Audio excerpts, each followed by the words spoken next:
My stomach hurt, bro. No, it don't hurt, but I just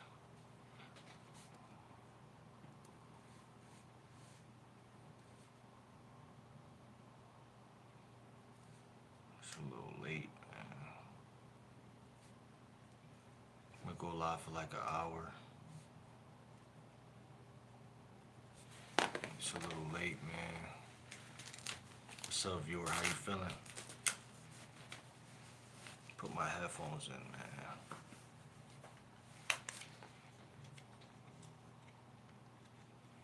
Should I put the headphones in or should I just chill?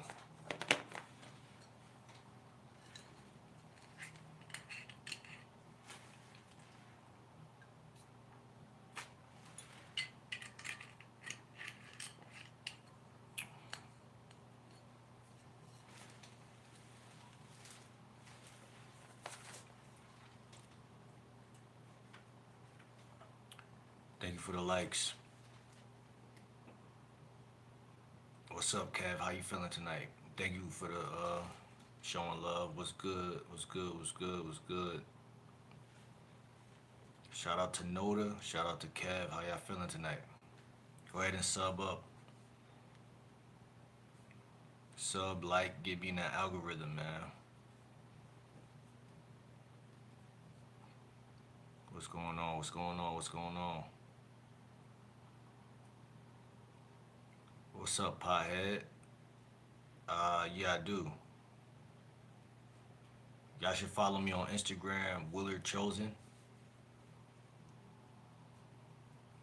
WILLARD Chosen.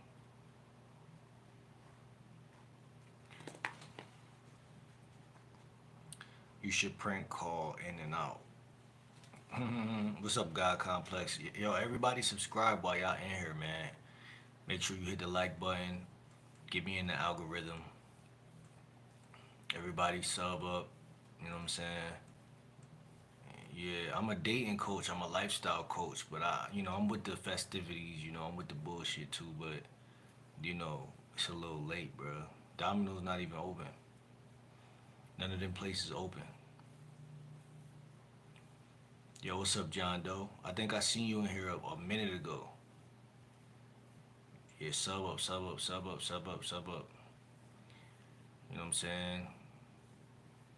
Shout out God Complex. Shout out Joe Doe. I mean John Doe. Shout out Pothead. What workout you be doing?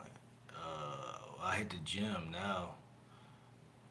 Before I used to hit the gym, I used to I still break it down 50-50. So for me, I like to work out in nature. So I like to enjoy nature.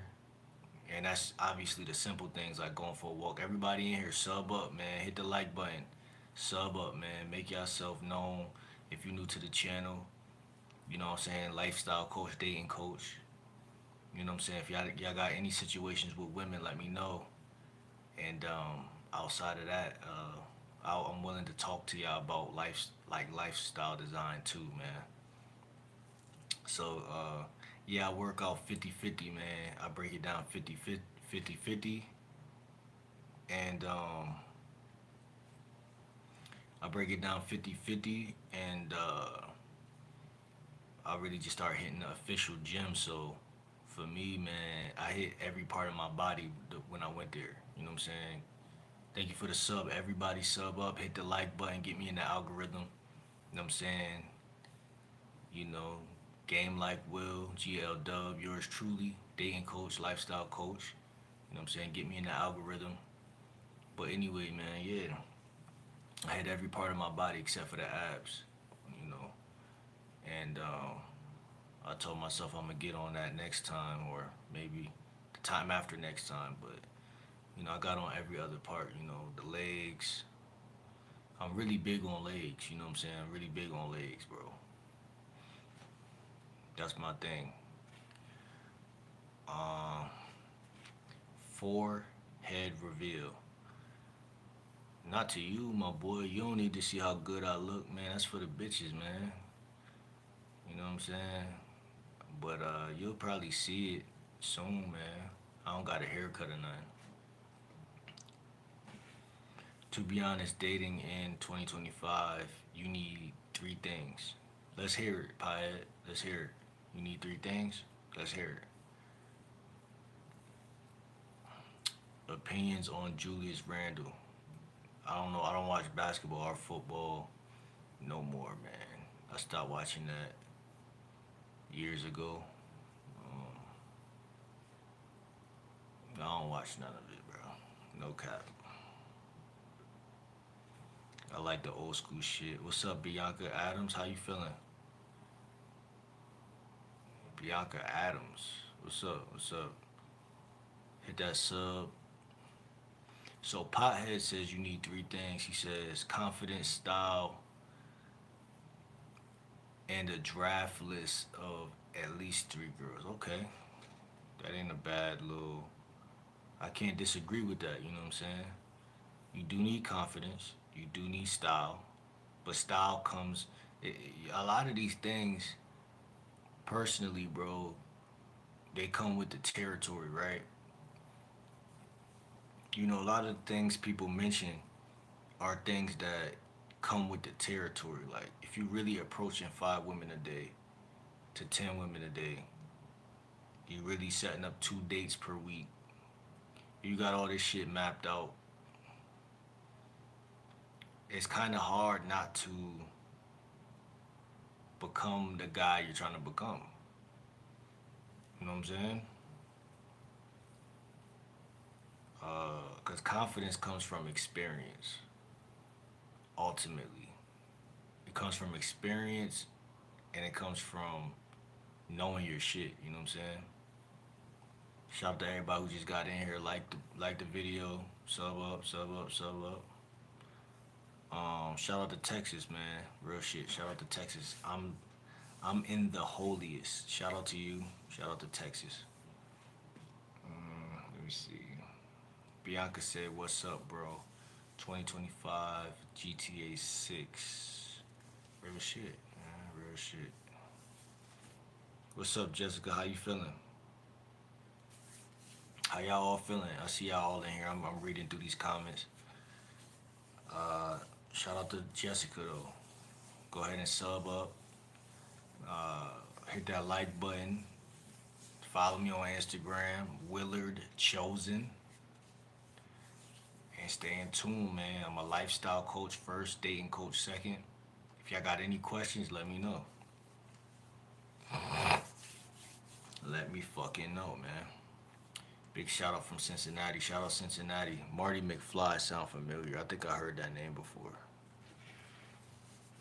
Like you do music or something? Um, a vision without action is merely a dream. Yeah, real shit, real shit. You gotta have a plan. That's my biggest thing that I've been seeing personally for the last couple years. You know, like you could start, like, you know what people problem is? They create a plan out of scarcity. So they be like, damn, I'm sick. Let me go to the doctors, or I'm sick. Let me go to God, or I'm gonna die if I don't make money right now. So let me go get a job, or let me try to make money. But it's all about, like the live I made yesterday, premeditated riz. You know what I'm saying? Like, why you gonna wait till you get in front of a 10 for you to try to see what you could do, right? Why don't you um prep yourself, you know, before you wreck yourself, you know? Pothead says, I do at home workouts. A lot of burpees. I do a lot of workout collabs. That's dope. What you mean workout collabs? Like collabs, like with other people type shit. You know what I'm saying? Marty says, nah, I just came back from the future, big dog. Real shit, real shit, real shit, real shit. This video supposed to be about simping. I ain't even get to talking about it yet.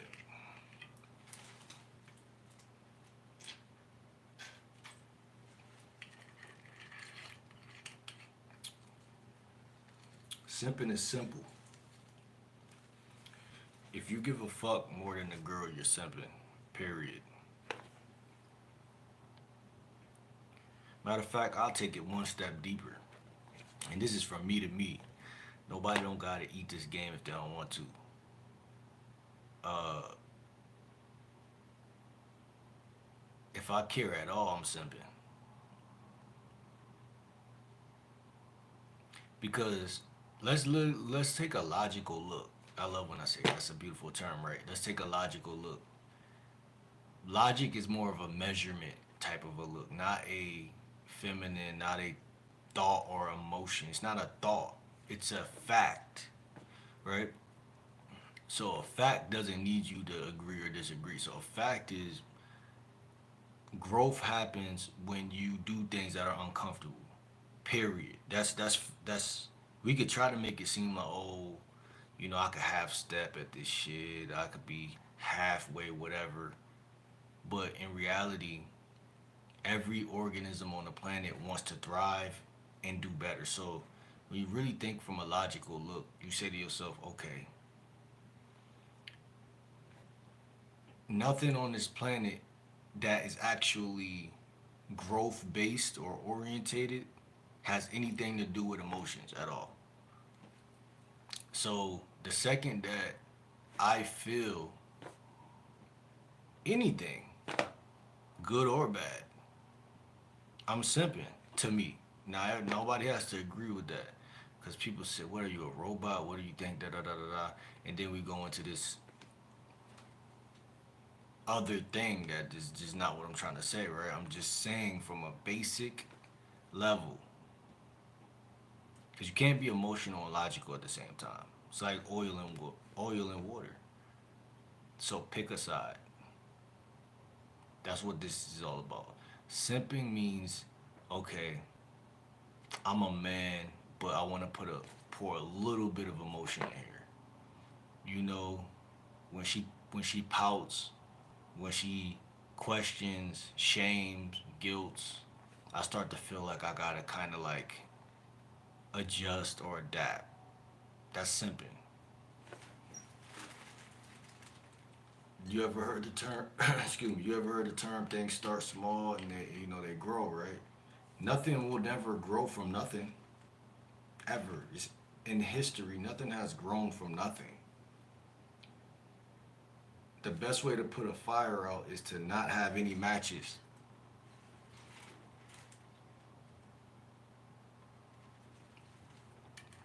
What pimping can say? A fish with his mouth closed don't get caught. So what? In other words, if you got your mouth open, you saying all this shit. Okay, oh, that's the nigga who gonna snitch. That's the nigga who gonna say something. You know what I'm saying? So it's like your emotions is useless. Like throw them shits in the trash. But let's see what y'all talking about. No more knowledge of good and evil, but more of the knowledge of life. No condemnation, truth and love, purging our conscience through the death and blood of Jesus Christ for the. Yeah, I don't know what you talking about now. Marty Fly says, yeah, let's see. Life is about taking chances and making moves. It's not about what you did, it's what you do. That's facts. See? That's facts. That's not emotion. There's no femininity in that. There's just logic. Build on what you got and learn from what you lose.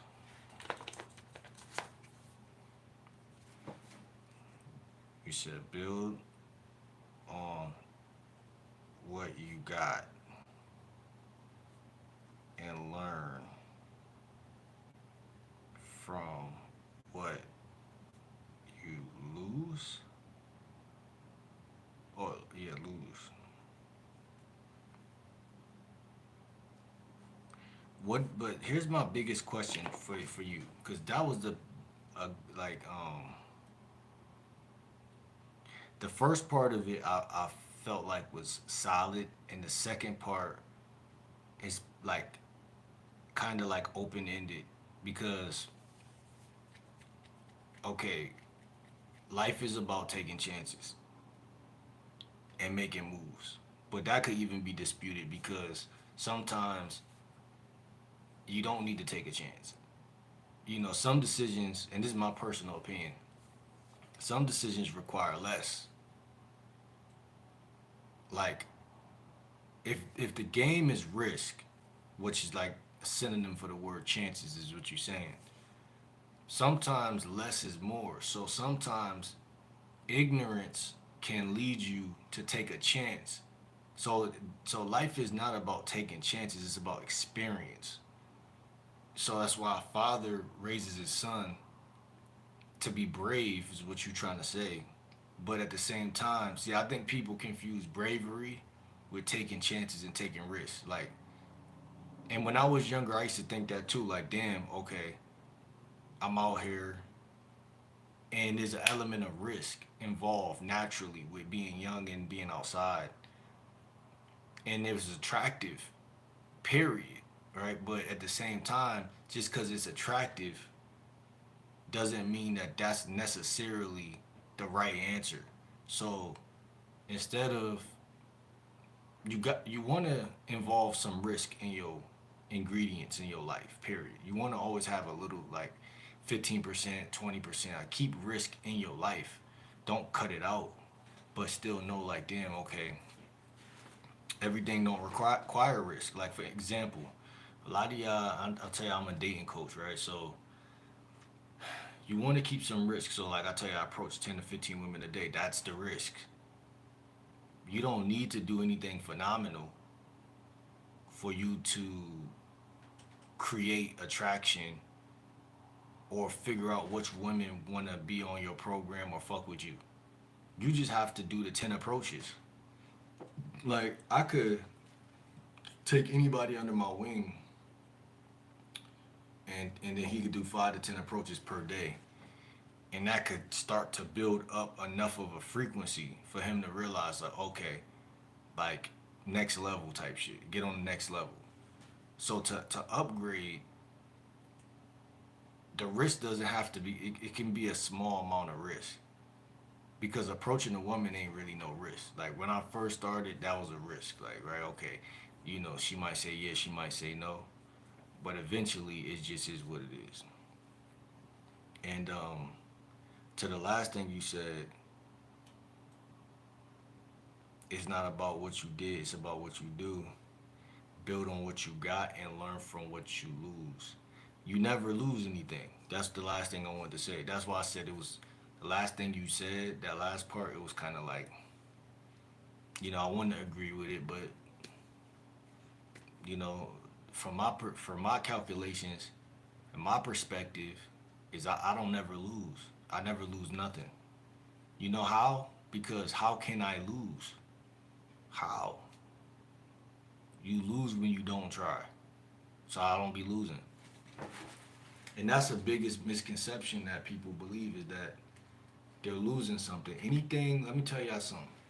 Anything that you quote unquote lose when you start to try to be the best version of yourself never it don't belong to you in the first place. Cause if there's a God, like you know, I see bro talking about God, right? If there's a God, he would never allow you to take a loss if it was genuinely a loss. And we could bring it to science, we could bring it to the way the universe behaves, we could bring it to reincarnation, recycling, how things recycle in nature. Nothing is lost. Because if you're finding yourself or you're finding something or discovering, which is what life is really about, experience, you're experiencing life, you're finding, uncovering things, and you lose something, aka something is being traded off. That's why I say it's never really lost. Like 90% of stuff is just being traded off. Life is about trade. It's not about loss. It's about gambit. Like you said, risk. If I approach a chick and I say I'm gonna make her laugh right now, I'm taking a little bit of a risk because it might not land. Period. If I go live on YouTube, it might not. I might get 0 views. I post a video. I take a chance. Okay, instead of going to get a 9 to 5, I'm gonna be a content creator and risk the fact that motherfucker this shit burn and crash and it just don't work or whatever the risk is. But don't focus on what you lost because you ain't losing shit. If it's something that gets lost on the journey, it's only being lost because you're finding something else. And that's all that's happening. Fear is not real. Even thought is not really real, right? It's not real. Thought is not real. You think that your thoughts are real. You see that? You have to think, you have to imagine that they were real. You've been tricked. If my brain shuts off, all this shit we talking about is real to you, but it's not real to me no more. But you gonna be like, nah, but it's still real because I'm still alive. But I'm gonna be like, it means nothing to me because I'm not. You feel me? We're not on the same level. So if everything is interchangeable and everything is flim flam and whatever, why should I grow an attachment? That's why I say about simping. Why should I grow attachment? Let the female be a female. Let the woman have the psychology of a woman. Let her go through the emotions, the range of it, whatever. We just sit here and we just logically look. Just like an owl in nature, an owl is a predatory bird in a tree. It just logically looks. It's nothing emotional. It's not like, oh, I'm gonna hunt because I want to kill. It's like no. It's like this is my nature. When I'm ready to eat, I'm just eating my food. I'm not even trying to kill anybody. I'm just eating my food. And we spend so much time thinking about what other people feel and think. Get this again. We're thinking about what other people are thinking about. Now, can you predict what another person is thinking about? That means you're delusional. If I approach a bad bitch right now and I'm thinking about what she's thinking about, that makes me delusional. Because 99.9% of the time, I'm not going to be able to know exactly what she's thinking. There's only a small pinch where she's going to display a body language behavior where I'm going to be able to make an assumption that is still going to be wrong. So you'll never understand a woman. Never. Isn't that crazy how the United States raised some people to believe that they can think like a woman and some women can think like a man? But in actuality, that's impossible. That's like me trying to think like a reptile. I would have to really be one. There's no thinking like a something you're not. You get inside the brain of somebody you're not. There's signs, there's symbols, and there's things that you can look at to see what someone might have been thinking at the time. But in reality, you only know what the fuck you thinking. So when you approach a chick or any type of situation in life, you gotta cut off your brain. The part of your brain that is hijacked, the part that wants to know everything or wants information that is not necessary. Do I need to know what I don't need to know? No, I don't. I just need to know what I am focused on. I just need to be locked in, like my boy Piehead when he said he work out, he hit the gym. You're not thinking about what everybody else thinking about. You like, you just zoning on what you do. It's simping to be thinking about what someone. That's called emotion. That's called enmeshment. If you read someone else's mind, you're enmeshed. That makes them more powerful than you. If I gotta read your mind, that makes you more powerful than me.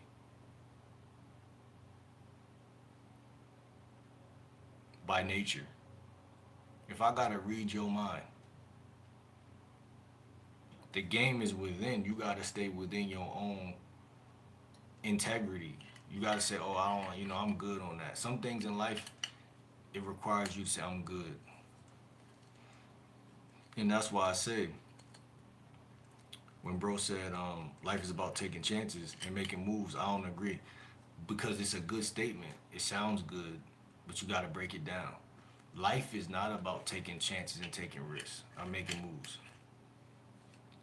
I believe that it's about measurements more than it's about risk. Because if I take if logically speaking, if I'm in nature and I'm jumping from vine to vine like Tarzan, and I'm a real man and I'm an alpha male and there's risk and danger around, and the risk I need to take is at a 25 percentage, but I take a 45 percentage risk, that could lead to your demise. But if you take an accurate risk, it might be a low level, but it's a risk. You take the risk that you need to take, not the one someone else took. That's why like people try to compare themselves. I don't believe in comparison. I genuinely don't.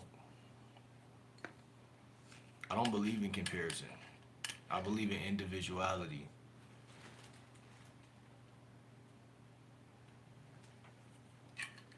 because that's the only thing that's real. Yeah, we could go to the same army. Yeah, we could go to the same basketball team. Yeah, we could go to the same whatever. But it's in the individuality that I feel like whoever the creator of the universe really put it there. Like, right? My dad ain't your dad. You know what I'm saying? At some point, it's a branch off. That's why I don't listen to people. I don't even take advice because you know the word ear is in the core of the word heart. Your your ears are connected to your heart. Your ear. That's why when a narcissist tries to abuse you, they try to get in your ear, get in your head, because whatever they put in your ear leads to your heart. And when something gets to your heart, that's why in the Bible they say protect your heart. Because if something gets to your heart, you're vulnerable. Because it's no longer conscious, it's subconscious. Right? They say the game shouldn't be on you, it should be in you. So watch what you let get in you, right? So I steer clear from certain um, things. Put it like that.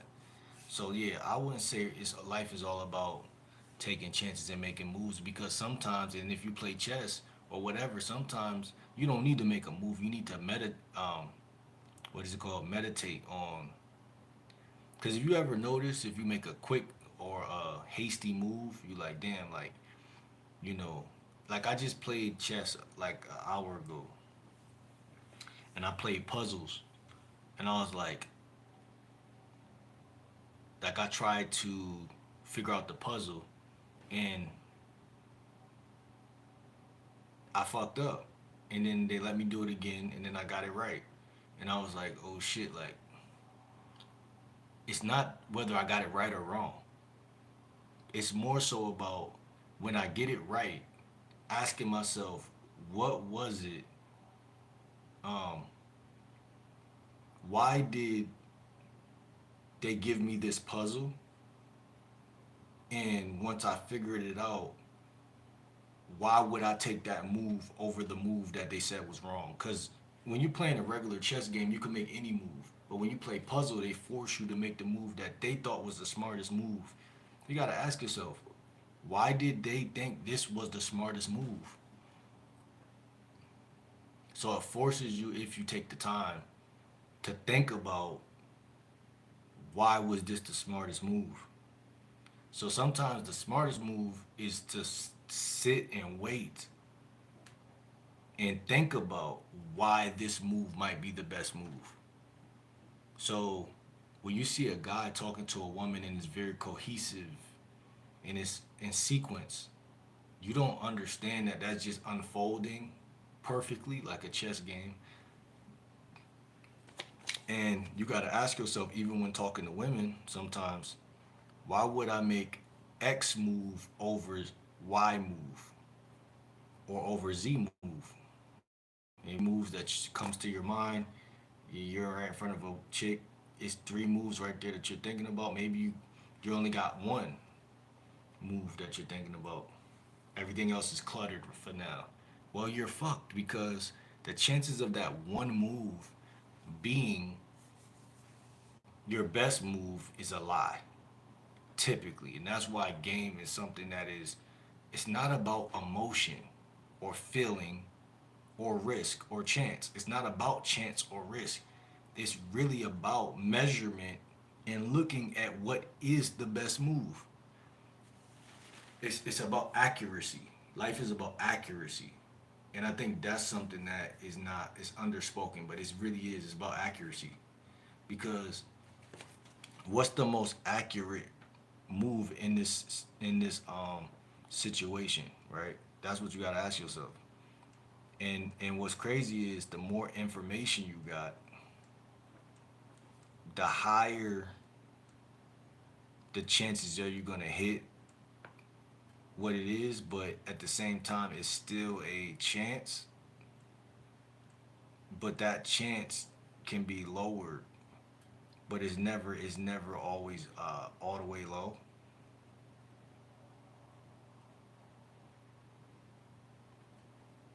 So in a way, bro was right.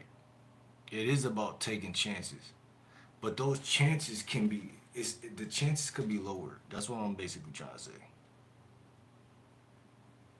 But I guess he's right because the chances could also go back high.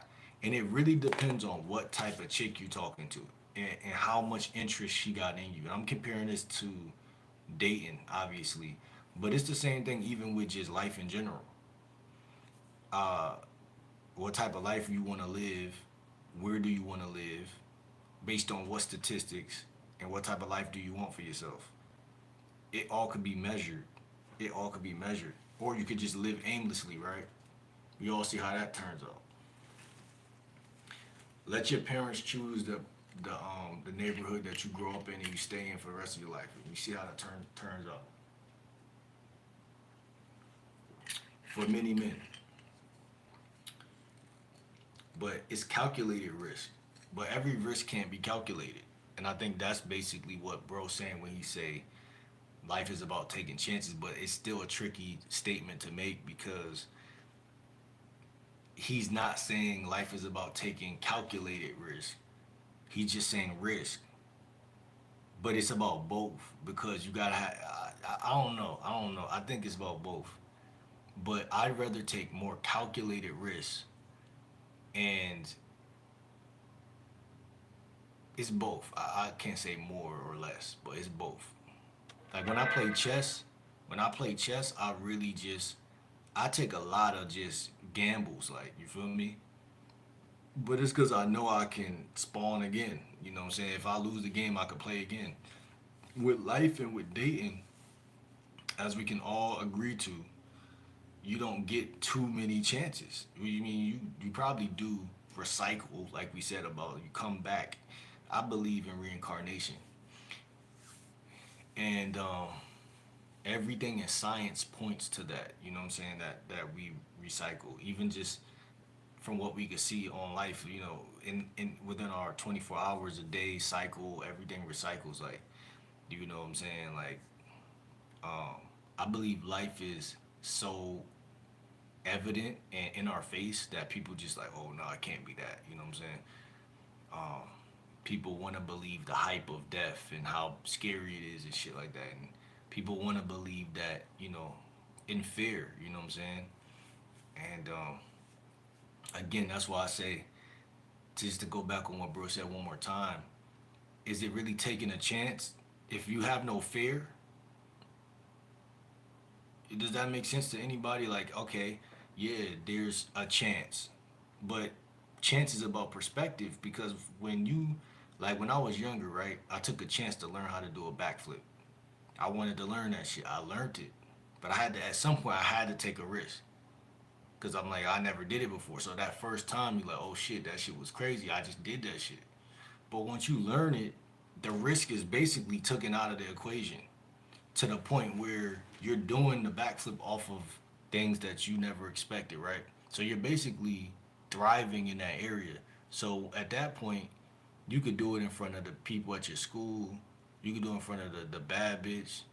You know what I'm saying? And motherfuckers gonna treat you like you doing something special but you already know how to do it. So how is it special? So thriving is a natural consequence. It's natural. Everything in nature thrives. Someone will say no. There's a lot of animals who don't make it this far, don't make it that far. Well, those are, that's very true. But the thing about the human experience is we only can see but so far. And that's why I said the recycling and the life and death, because we can only see but so far. You know what I'm saying? We don't know if whatever leaves Earth come back stronger, better.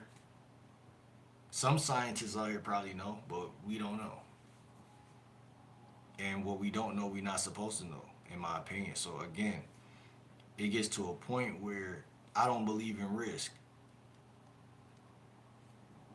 I believe in I'm doing what I want to do at the base of it, like, because if I don't do what I want to do, there's no risk at all.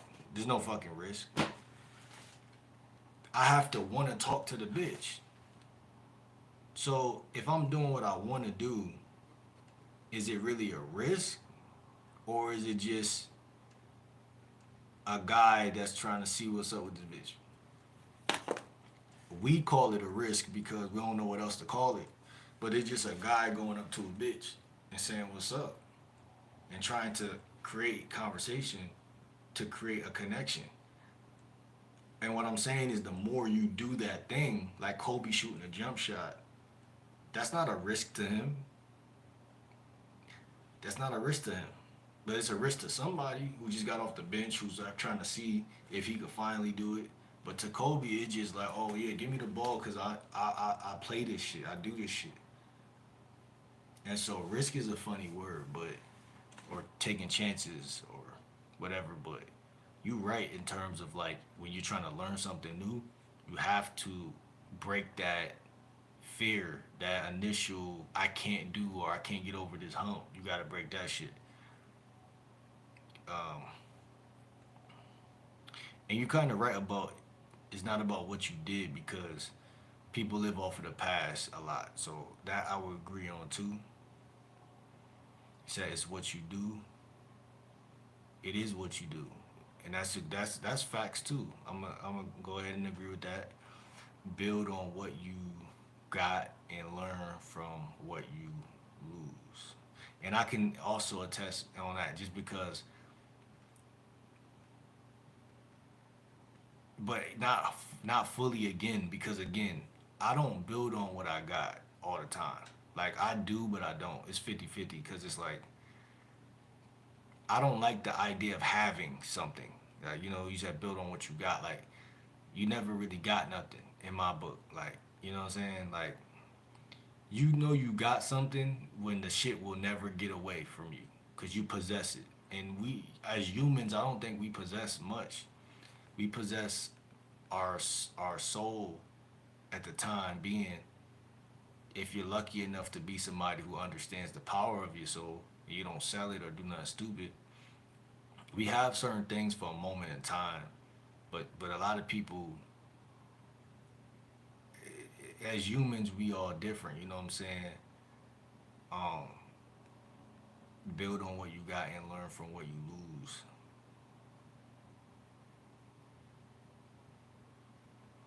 But I agree with you though on a humanistic level, on a basic material world level.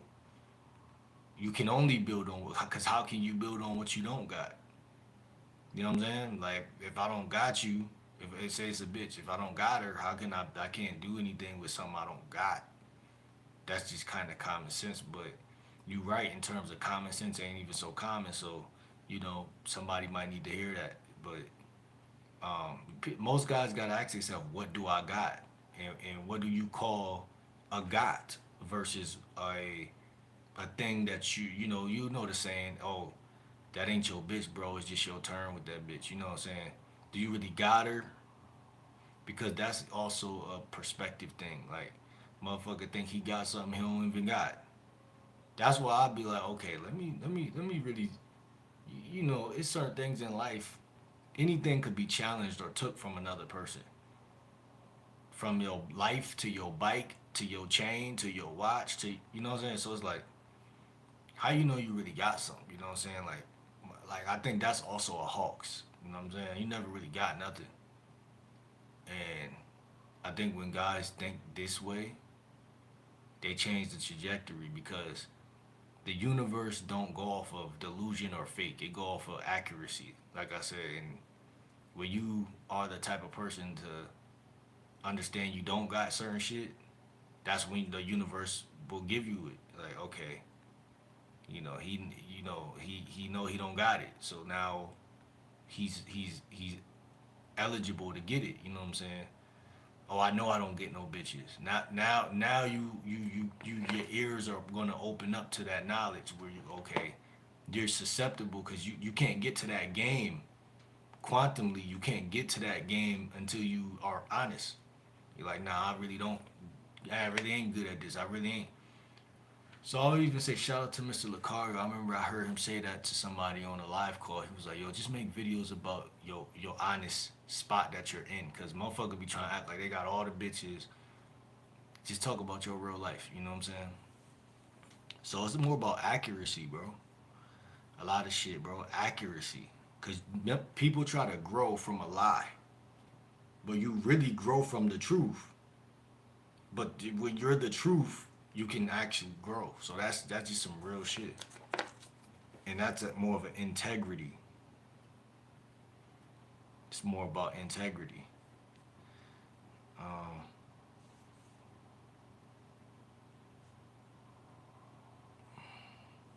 so integrity will get you to your goals.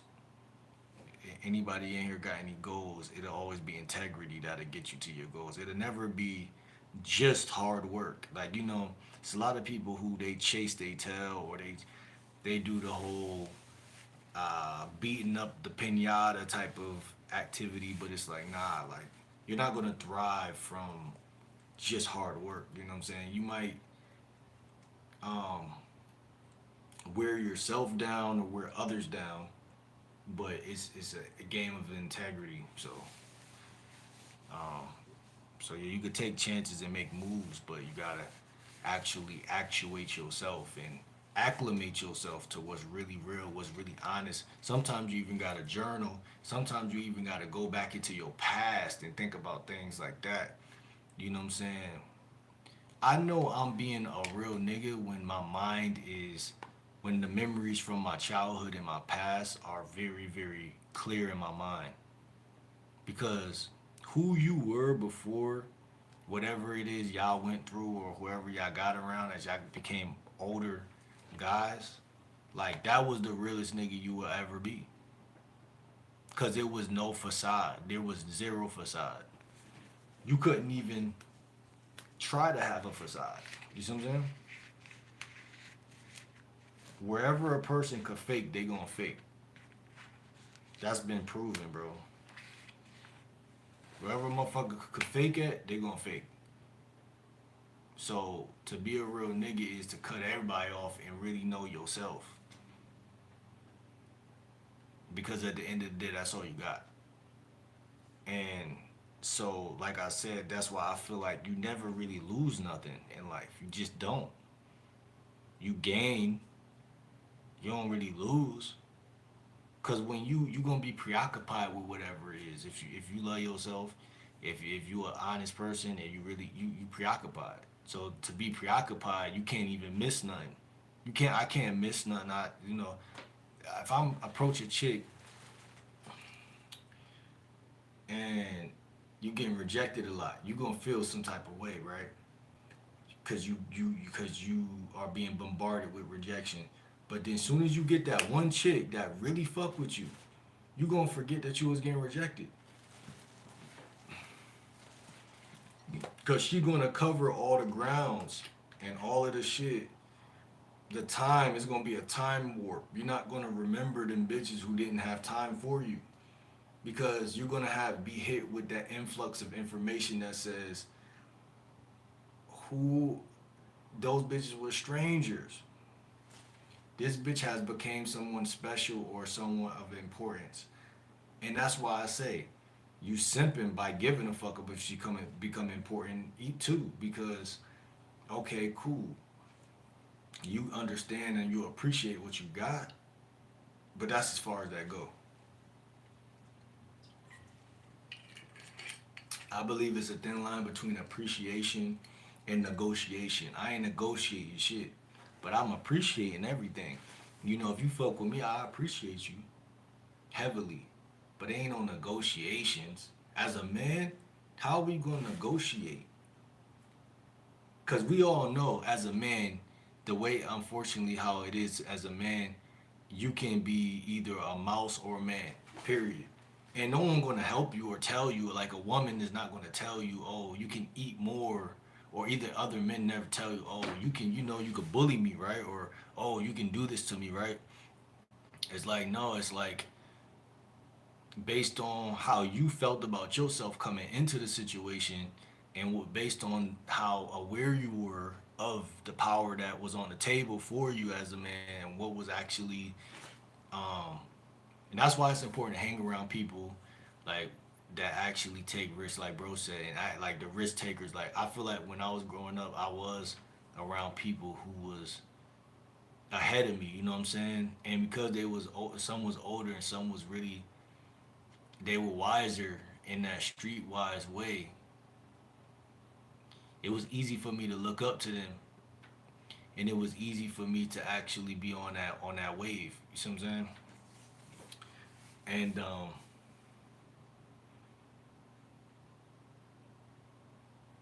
it's a gift and a curse though because again you're not them. You know you're you. You know what I'm saying? You're not them. So you still got, but it's still some game involved in being around people who are ahead of you in certain ways because that helps you. It just does, and it sets you up to be able to do that again and again and again. Because some people they just stay in their comfort zone. I never feel like I gotta fit in because I already felt like I was embraced by people who was already a certain type of way early in life. So I don't never feel like I gotta fit in. So that's one thing about me that I feel like makes me in a way superior, and even to a woman, because women are used to guys seeking validation, but I'm already valid in my own regard. I don't really need a woman to validate me. Like how can she? When I was valid to people who were valid early in life, who's the decider on who's valid or not, right? Like who's that person? You know, there's presidents and um there's people, but the thing about it is you still have to validate yourself despite whatever it is that was said or not said. Like you still have to do it. You either love this. What I'm trying to really break it down to say is you either love yourself or you don't. And so because that is just the truth, um, a woman can't validate me, bro. She could throw shots, but she can't hit the target because at the end of the day, she don't know me from a can of paint. You know what I'm saying? And you are who you hang with. And so if you got someone around you who throwing shots, you know you deserve it because you are who you hang with. And some situations are unfortunate, but you tolerate it for a certain time. The time is in your hands as a man, so you gotta understand that too. So let's keep going, man. I spent some time on that. Pothead says, "Yeah, bro. Anyone who's down for push-ups or burpees collab with other people. Okay, for sure. I fuck with that. I fuck with that. I feel like for me, I'm definitely down to collaborate, man. When I'm in the gym, I definitely open up conversations for a few people and try to see like, if they want to be gym partners or some shit like that. But in reality, man, I just stay to myself because it was my first time at the gym, in like a year, you know what I'm saying? So it's like I was just trying to make sure I get my shit together because everybody be seeming like they be in their own zone or they come in with a partner already, maybe their girlfriend or something or boyfriend, and um, or they just be alone. And so I just kind of was vibing, you know what I'm saying?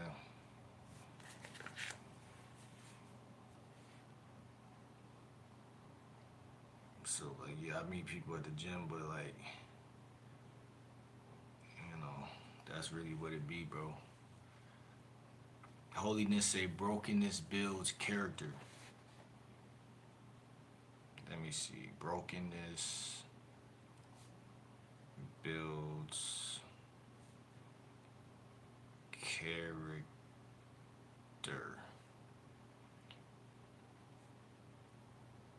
Um,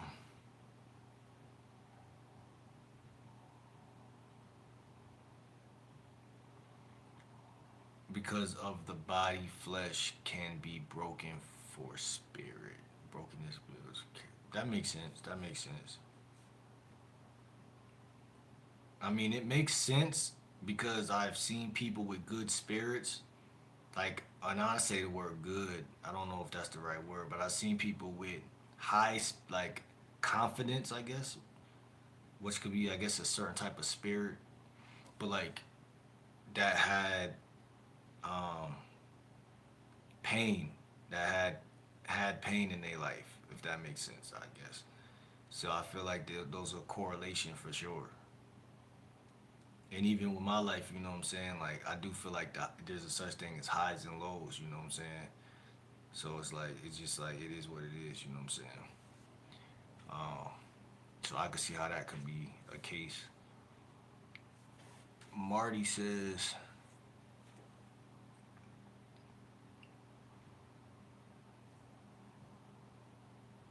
Marty says, I'll tell you how risky life is.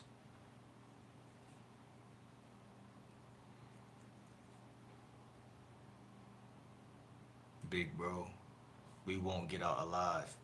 Yeah, but like, is that again? That's fear. You know what I'm saying? That's fear, because who you didn't even know you was coming here to live in the first place. So the reason why you wasn't scared to come here was because you had no thought. It's the thought. It's the psych. It's people are being psyched into fear. The thought process. Everything is based, and every move everybody makes every day is connected to fear. And I can always trace it out because I noticed the pattern, bro. When people want me to be scared of something, they talk about something that's uncomfortable, whether it be death, whether it be you'll get COVID if this happens, or put a condom on, or do this, or people out here are getting this or getting that. It's fear tactic, and so we won't get out. But who wants to get out alive? That's not, like you said, it's impossible. So like nobody's even. But that's what I'm saying. It's always got to be tied to fear, because fear is a motivator to either get you to move or get you to. But see, here's the thing, right? When I'm talking to women, and I just keep using them as an example because I got to, this is what the content was really supposed to be about. The risk with women is kind of ties into the topic, actually, simping, right? That's the risk, because you guys have a propensity, not all but a lot, to get lost in the relationship. So like after some time goes by, right? Some type of time, or this word could be better off as investment. Investment. You spent some time with a chick. You've grown some type of attachment. Guys tend to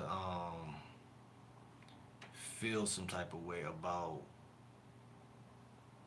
the chick behaving a certain type of way, or they gain what is called enmeshment. It's really enmeshment. They become enmeshed. All of a sudden, what she does matters.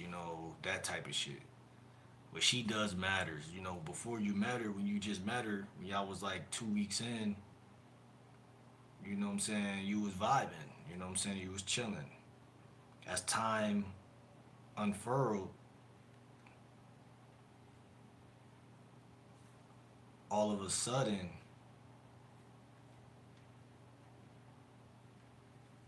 you give a fuck. And that's what I'm saying. That's the real risk because it's subtle, it's sneaky, it's demonic, it's evil, and it sneaks up on you. That's way worse. That's the risk because it's risky because 98% of men they are bred to get into a relationship.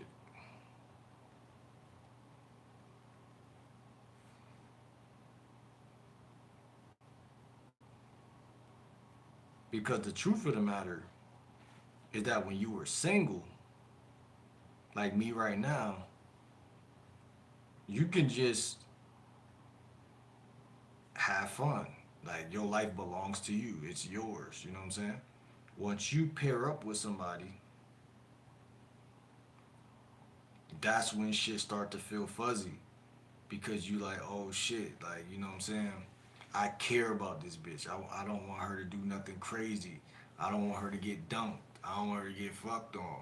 I don't want this. You start having these little um, sensations of what might happen, what might go wrong, all these type of shit. Oh, this nigga just tried to flirt with my chick. She turned him down, but in the back of your mind, she like, what if she thought he was hot though? Like, you know what I'm saying? Like those type of things start to creep in. So the real risk is insecurity or fear or doubt. All those low vibration emotions or thoughts or whatever. Though that's the risk because again, it's always the truth that before that, before you was locked in with that chick, you was confident, you was cool, calm, collected. You was the three C's. You was all type of shit. You was vibing. You were not broken. You were whole. So that's the real risk. Because again, risk will always be connected to fear. Because is it really a risk just to just to say, okay, this bitch could get fucked, is her body, even though she my girlfriend, is her body. What's so scary about that? Oh, because society told you that she belongs to you, like you leasing this bitch or something. So now you grow this bond over her bodily stuff, and it's like this is her blood, this is her titty, this is her brain, this is her, all that's hers, bro. Those are her things. But yet, when you connect, you feel like, and then not only that, but she's gonna groom you because what she's gonna do is start to act needy and clingy towards you. Y'all are gonna grow accustomed to bondage, a bond that eventually becomes bondage versus you having healthy boundaries as a man. Maybe you get you a little therapist or something, you chop it up, and you got more of a relationship with the therapist than with the bitch. Because in reality, a lot of y'all niggas need therapy because boundaries are not easy to just snap your finger in half. You see what I'm saying? Uh, and that's the same thing with life and death. Like people become possessive, you know, because it's common human nature to want to live forever. So you become possessive. So it's the same thing with that. It's like we don't get out alive, but who's counting? Like you know what I'm saying? Like only a fearful person really gives a fuck about that, and that's what I'm saying. Like I don't care that much. Of course, I don't want you feel me, but in reality, you know what I'm saying. If you was to live to 200 years old, you're gonna be tight. So you know, most people would probably want to live to 100 at least, whatever, 120, 110. But maybe, but at the end of the day, there is a such thing as called being old and tired. You know what I'm saying? So it's fair in that. You know, it's fair in that because you didn't know you was coming here. First off, you didn't know you was coming in this motherfucker. You could have been an alien. You could have been a bird.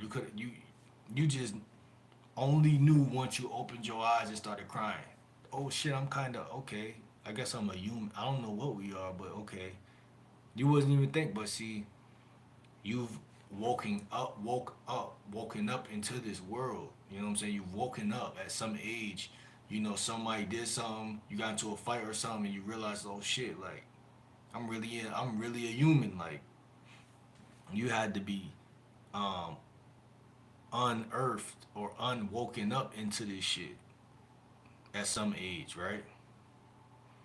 It might be scientifically proven that motherfucker don't even know what they are until a certain age. You know what I'm saying? I'm sure we didn't. You know what I'm saying? At a certain age, you just start to get it. You just start to understand. And so, yeah, I think that's kind of the paradox of life and death. Like, bro, you just start to get it. Like, nobody can't really teach you you're a oh well, somebody could say that, like, you know, you're a person, you know. But most people, like, I ain't have to teach my nephew, niece, no shit like that. Like, they, you know, they're babies, they grow, they start to realize, like, okay, you know, you are who you are, you know. And again, like, whether we talking life or death, that's all in your, it's all in your own experience. So why fear it? You know what I'm saying? Like, that's only gonna make you stagnated, or, you know, yeah, you can have some fear or some type of uh, anticipation of, like, okay, well, I'm gonna drive slow, put my seatbelt on, I'm gonna have some safety precautions, but, you know, like you said, you I believe keep 15% of risk in your life, you know, if any, because again, too many guys are feminized. So keep at least 15% of risk in your life. You know, that's gonna get you way more pussy than not. You know what I'm saying? Keep at least 15% of risk. You know, join a boxing club, you know what I'm saying? Pop a willy next time you get on your bike or some shit. Like, go hunting, you know, chase down, you know, a turkey, a wild turkey or something. Like, do something connecting you back to nature, and you'll realize that it's nothing scary besides fear itself. Besides, you know, it's fear itself. You know, it's you not doing things itself. That's what's more scary than the actual. But see, that's why the psychology or the psychosis is the number one thing that is attacked, because, you know, you can't live in the present moment if you thinking. If I got you thinking, you're not gonna do shit. If I got you thinking, that's why I tell guys when it come to dating women, it's the same thing. I feel like I get more women when I don't think and I just go up and talk. I don't even be thinking what I'm thinking about. You ain't that special, bitch. The fuck I'm thinking about. And so thinking is a habit. It becomes something that you start to rely on, and you start to trust thinking more than acting. Shout out to Pimpin' King. He said men are actors, women are reactors. But not for no nigga that's thinking. If you thinking, she ain't gonna react to shit. Even if you think, and finally act, she gonna be like, oh, I ain't know that's how you felt. But if you just see a chick and you just, you know, you just get that little smile on your face and you just go up, say something, she not gonna be ready for it. She not gonna know what you, she gonna be totally in femininity. Like, you gonna push her into something she not even used to being in. Cause in this world, women really be moving like guys. So when you really move like a guy, they gotta fall into what they are, and then that's when they're like, oh, it's something about this nigga. I don't know what it is. Like, I feel something around this nigga, but really, what that really is butterflies. They can't understand it because their mind won't let them grasp it. Just like what you said, when you came into this world, bro, you were just born up into it. You had to open up your eyes and really illuminate, and the light bulb had to come on its own. Like, so when I approach a chick, she gotta understand that that's what's happening. Again, it's a birth. It's like a birth. You know what I'm saying? It's like you gotta open your eyes to this shit, because in reality, if I sit around and be nice, then that's not the actual algorithm that's gonna actually turn her on. So it's not even worth trying to do that shit. So let's keep going. Holy, it says, not spirit, but spirit. LOL. not spurt, but spirit. Holiest says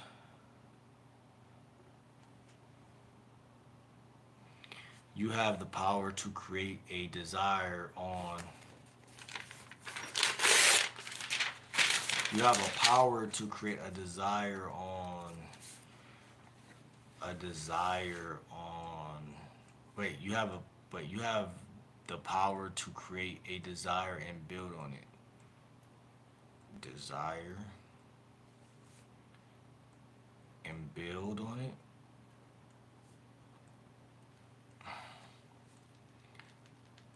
You can do anything you want to achieve with a strong desire because desire is behind every thought, action, word. It's the thriving force. It's the driving force. Okay, I could go for that. I ain't gonna lie. Um, he said desire is created by creating a void, then filling it. A void? What is a void? Explain to me what a void is. A void? You know, it's like a black hole or some shit, right? Like some type of emptiness. But do we create that? Or is that just something that is like, again, another situation that's just there? Because, again, I feel like guys overthink too much shit. You know what I'm saying? Like what's a void? Like, that shit is kind of just, like, kind of like, to me, some bullshit, bro. I ain't gonna lie. Because what is a void? An emptiness? We don't create that, in my opinion. That's just, it's either there or it's not. You know what I'm saying? I feel like that. I feel like it's either there or it's not. I think you're trying to take credit for something that the universe naturally does on its own. Like, I don't create a void. I don't create that.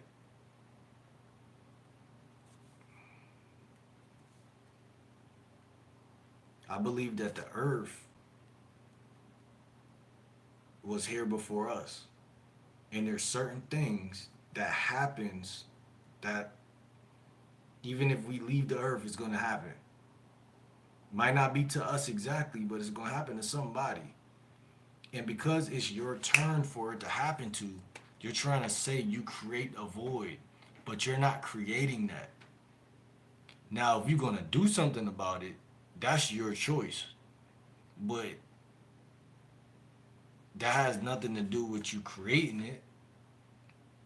Like, I don't create the fact that I was born into a situation where I gotta put my foot to the gas to get to the next place. It's either it is or it isn't. I didn't create that. I just have to make sure that that shit is not a revolving door. Now we got that type of power, but I don't think we got no power to choose from. You know what I'm saying? We're not creating a void. I don't believe we're creating a void. Maybe Satan is creating a void, but I don't think I'm creating no void. You know what I'm saying? A desire is created by creating a void, then filling it. Yeah, I don't believe I'm creating anything. I think I'm just creating my own self. I got that type of power. I can create myself because humans we create certain shit. But like a void, why would I create a void? I don't think I ever did that in my life. I don't create voids. Holiest says, I pray Jesus keep her keep for sure, man. He says, the Bible is the mind of Christ. Fun fact. Yeah, I could go for that. I could go for that. He said, we are made in three parts, but if flesh is self, soul is self, and spirit is something, LOL. Yeah, I could go for that, man. Let me see. Holiest says, between humanity, people, we can get married into one flesh, but with God, it's one with his spirit and our spirit. Fun fact.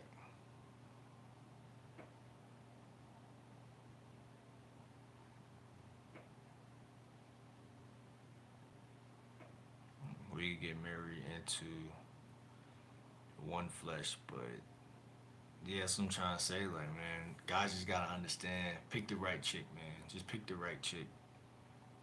Pick the right chick, man. All that other shit, man. I don't even know, man.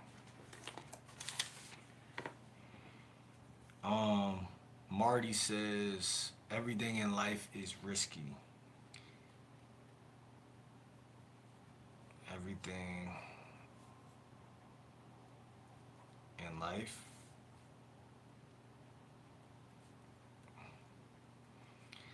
is risky. I really don't believe that, bro. Cause yeah and no. Like when I was a kid, there was risk certainly involved, but I didn't give. I can't say I didn't give a fuck because I think it's naturally ingrained in humans to try to protect and be safe.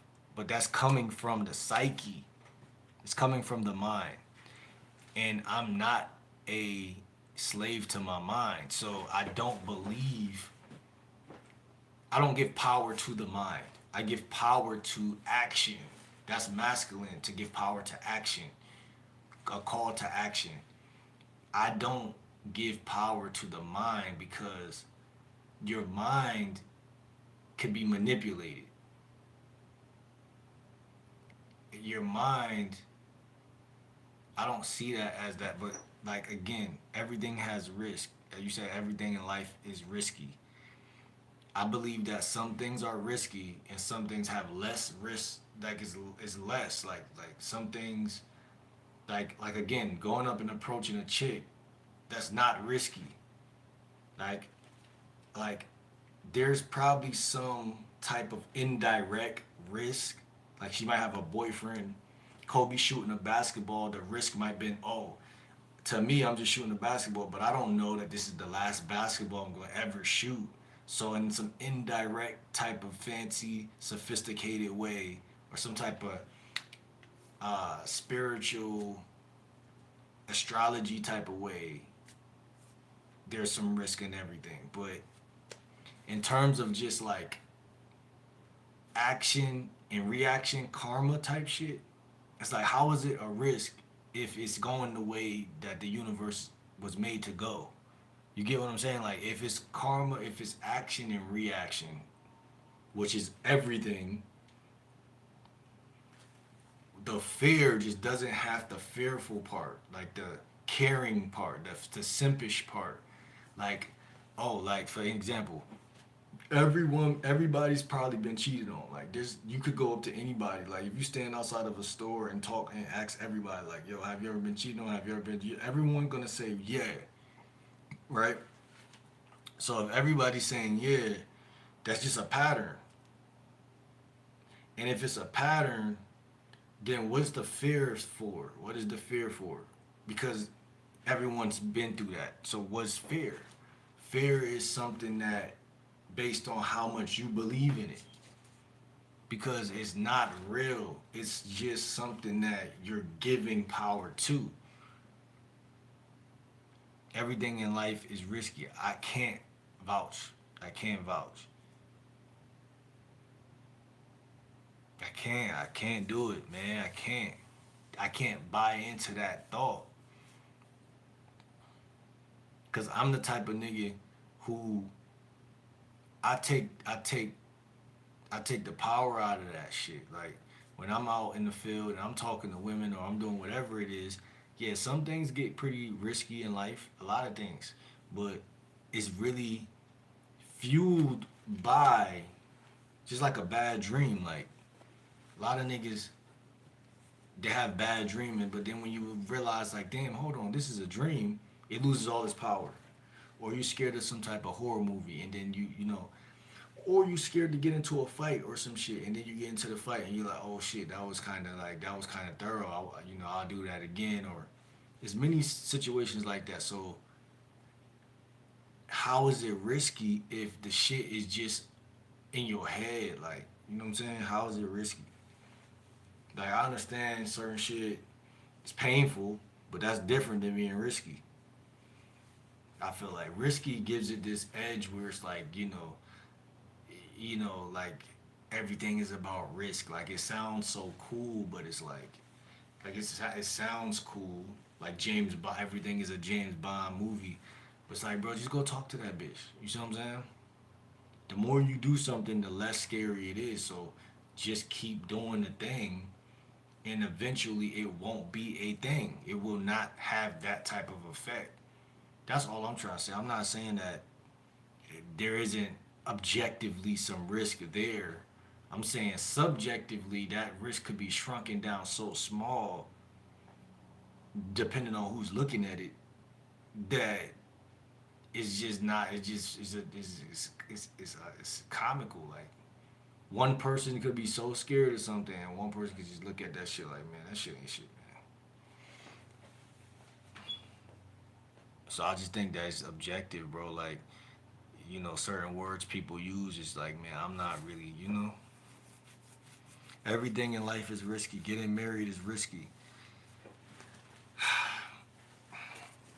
I would agree with that, actually, but only because, again, guys are insecure.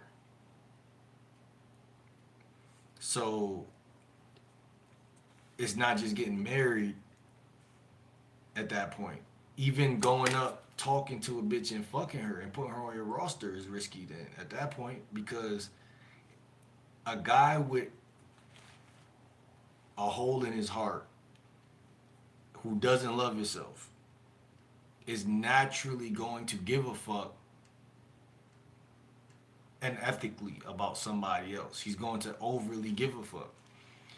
That's the problem. The problem is not the marriage. The problem is not the whatever, because, like you said, if everything has a risk in it, you know what you're signing up for, especially if you're over 18, you know. So by you knowing, having knowledge, you know, you're standing on the ledge of knowing, you know what I'm saying? You should not look at it as risk because, okay, the bitch might cheat on you. Cool. It's not the cheating, it's what come with the cheating. It's all the shit that you feel. You feel heartbroken, you feel broken, you feel nervous, you feel wrecked over and fucked over. But bro, a lot of guys don't realize that a lot of that shit come from you not fucking on these bitches, not having no game. If you had a game and you knew you was really P, yeah, you still got your heart in it with this chick. But bro, niggas don't got no coping strategies, right? That's a man's best defense is coping strategies, bro. Like anything could really take you out the game at that point if you ain't got no coping strategies. A headache, a headache could be a horrible. Uh, I had a headache like 2 weeks ago. Man, that shit felt so crazy. But when I really sat down and managed it the right way and did the right things to cope with the headache and started to like believe in myself that I can aid myself back to safety and make this shit stop hurting that bad, I found a way. You know what I'm saying? There is a way. Where there's a will, there's really a way. And I think so many people, man, they just forget that, man. You are the person that's got to save yourself. Like, yeah, that don't mean don't never get in no marriage. That don't mean don't never. Yeah, it's a little risk. Yeah, yeah, you're right. There's a little risk, but bro, the risk could be mitigated.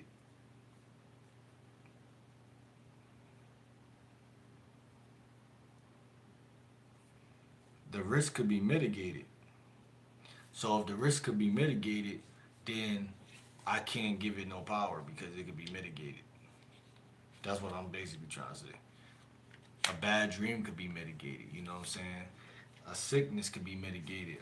Your confidence could be mitigated. I mean, what can't be mitigated? So it's like, man, I can't really. He said having kids is risky. Buying a house is risky. Opening a business is risky. But if you don't take chances, you will never live life to the full. Now that's facts. I ain't gonna lie.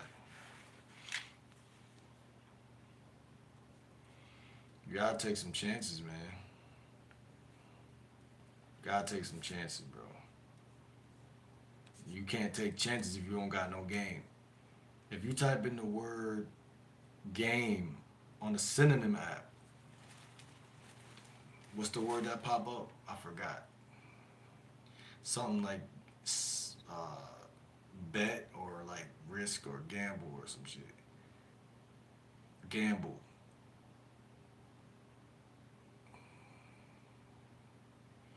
Yeah, man, you right though about that shit. Life is life. It depends, bro. I'm not gonna say you right, bro, but it depends, bro. Cause you know what it really is, bro. I got my own frame of mind. So even if another person is right, that's could be right for you, bro. But it could be for me personally, bro. I choose not to see the world that way. That's what it really boils down to. Like I just got my own perspective, like, and I respect what you saying, but it's just like I choose not to look at the world through any type of fear. You know what I'm saying? Cause I feel like, bro, it's mind over matter in that regard. Like you feel me? Like you are consumed by your mind. Your mind is it's either gonna work for you or it's gonna work against you. You feel me? Like when you believe in yourself, bro, you gotta literally stand on what you think. Because when you stand on what you think, it grows, bro. But when you compromise on what you think, that's when all that bullshit, that fear shit, you can start to look down a path of, oh shit, yeah, that's, like Marty told me, everything come with risk. Like, yeah, it do, but at the same time, bro, if you believe in fear, then fear it can become, it can get a grip on you. I put it like that. So I don't even talk to myself like that. I just talk a little differently. I believe that we are the creators over whatever it is. You know what I'm saying? We create and mitigate. You know what I'm saying? I don't believe in that shit. Um, and I believe for myself personally, even with taking the least amount of risk, I still can pack the most amount of punch. So I feel like, and I say that as a analogy or a metaphor to say there's a lot of people out here who got more experience than me. There's a lot of people out here who got more, yeah, they got more experience. But what I learned personally is if you stick to your own guns, stick to your own squares, stick to your own thoughts, motherfucker really can't penetrate your shit. You see what I'm saying? Like people say a lot of shit, but they really can't because at the end of the day, you're your own person. So like motherfucker will do everything they could do to invade your thought processes. Not saying you, but I'm saying like anybody. You know what I'm saying? Cause your mind gotta be made out of titanium. And a lot of people don't understand that shit. But that's what a man is. His mind is literally iron solid. So it's like if you let, and this is just an example, if I let you tell me everything has a risk in it,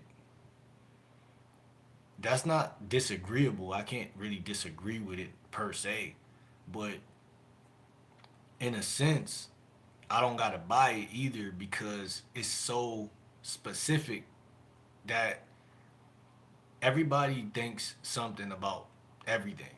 So, and that's beautiful because that shows you that perspective is like a raindrop. It's a thousand of them or millions, and they're all over the place. And it's cool because that don't mean they don't matter. They matter, but it's like you just don't want to really believe something because remember, I don't been outside, I don't been in situations, and I already know that fear is something or risk or whatever is something that is already ingrained in real life situations and scenarios. Okay, cool, but you gotta understand like your energy is everything too. And I say that, I say this: you give power to what you believe. That's my belief, bro. You give power to what you believe. That's all I'm trying to say. So yeah, risk is in everything, but like if you just, not saying you avoid certain shit, cause that's kind of like feminine and shit, but like you just understand yourself. You know what I'm saying? Understand yourself. Like for instance, okay, we live in a real world, right? And this is, I guess, what you're trying to say. The world is real in a sense, like I guess somewhat like real, using real as a word to compare with the word risk, right? Everything has risk. Like, so you could get a bitch pregnant, you could catch a disease, you could catch COVID. You could just be in the wrong place, wrong time. You got all these situations that take place, right? But the truth of the matter is, in my personal reality, that shit might not be uh, happening, right? None of the above, right?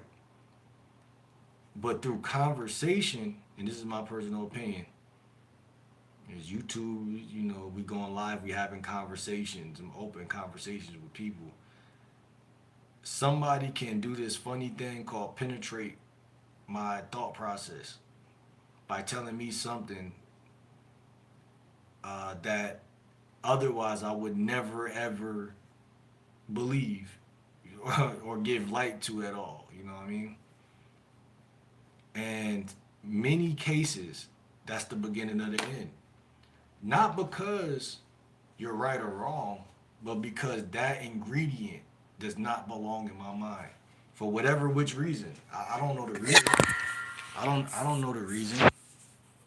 I don't know the reason. Oh shit. Right? That's all I'm trying to say. You don't know the reason. But I feel like each man has to actually tell themselves and know. You know what I'm saying? What they believe, what they feel, whatever the case. It's a lot of shit I see in my day to day life, and I be like, damn, that was some bullshit. You know what I'm saying? Like something happened earlier. I'm like, man, that's some bullshit. But it's like, bro, like at the end of the day, it's real shit.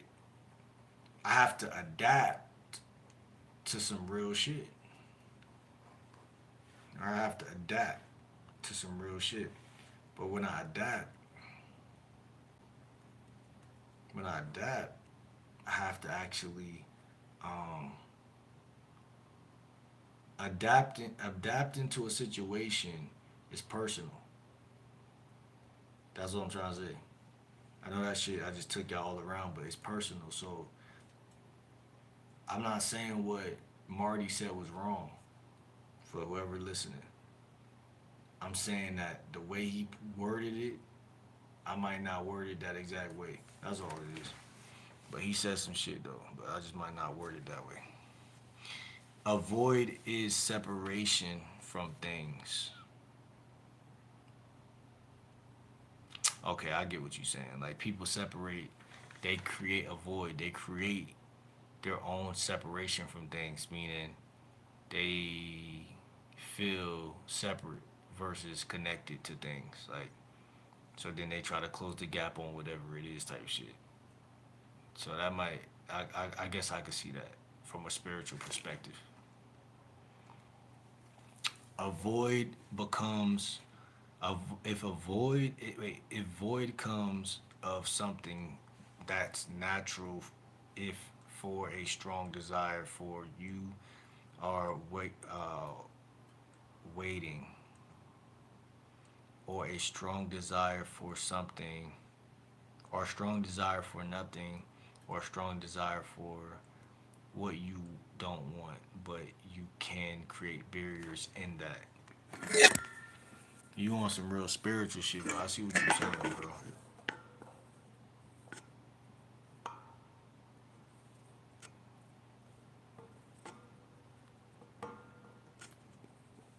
I see what you're saying, bro. Damn, bro.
Damn, I was on mute. Crazy. What the fuck? I'm tripping. That shit just. It is what it is. Crazy though. Mess up on the misspelled words. Sorry, audio off. Can't hear. It's crazy, man. Y'all make sure y'all sub up, man. I might not be on here that much long. Yeah, man, I'm back. But make sure y'all sub up, man.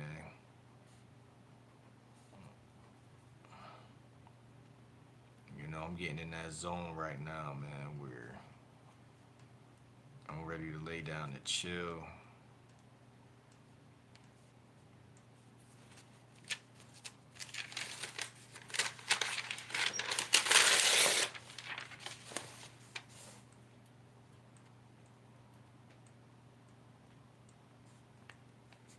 Yeah, bro said gamble. Yeah, but like life is like a gamble and shit, man. Like,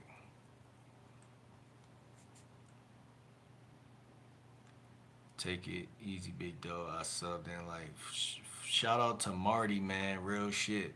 Shout out to Holiest. Shout out to Marty. Yeah, man. Y'all definitely lock in, man. I drop videos daily. I go live, you know, as much as I can when I can.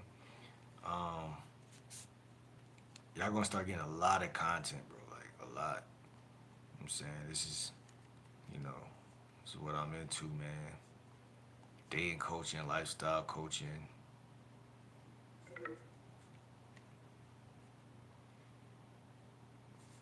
and shit like that, man.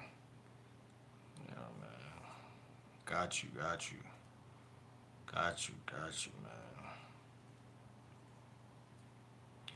Yeah, man. Let's change the climate and get you to nah real shit, man. We gotta get to that number for real. Yes, you said 200,000. Yeah, 200,000, man. We gotta get right, bro. Where we at? January, February, March. Yeah, man. But way before August. That's like 5 months from now. Way before August, man. We got a lot of shit that we gonna be doing, bro.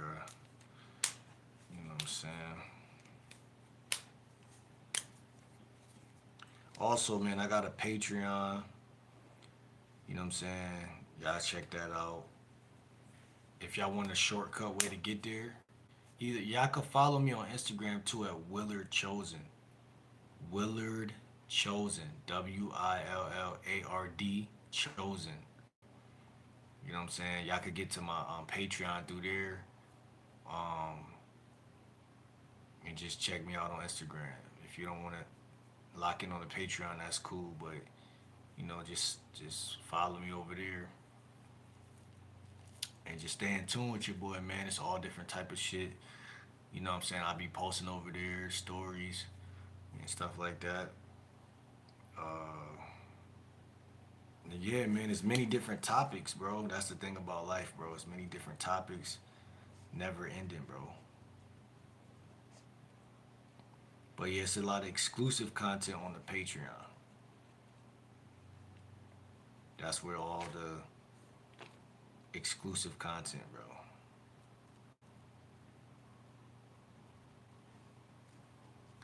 You know what I'm saying?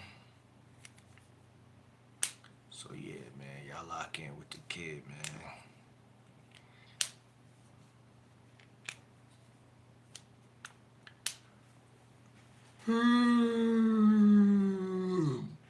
I'm gonna ask y'all one question before I go. I don't know who's still in here, but like, what do y'all think is the best form of communication with a woman? Text, voice message, FaceTime, or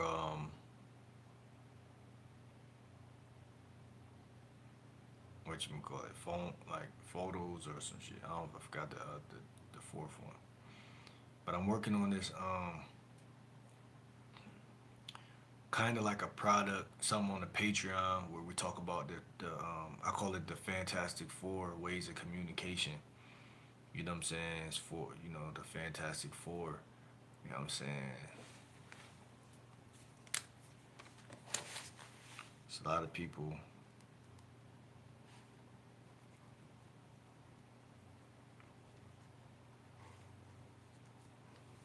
I really just be texting these chicks though, for real, for real.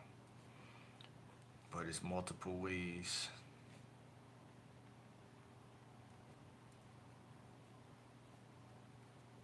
A lot of guys talk about FaceTime calls and how they feel like it's the most important things. Um, Holy says I would have to subscribe on my other channel for church tube purposes, but I screenshot your YouTube on my phone for later, for sure, brother. Definitely do that. Definitely lock in with me, however, which way you can, bro. Subscribe to me on all your channels. Follow me on Instagram once again, Willard Chosen, and just lock in, bro. Like, I drop every day, bro. Content every day. Um, Multiple different topics. I'm really into everything, so it ain't really much stuff that people bring up that I don't know how to get on that wave, talk about that thing, and it's all connected. So it's just is what it is, bro. You know what I'm saying? So I'm definitely gonna go live tomorrow. Tomorrow, Friday. I call it Fruitarian Friday. You know what I'm saying? I got some oranges in my book bag. You know what I'm saying? Yeah, for sure, bro. I got some oranges in my book bag, so we back on some.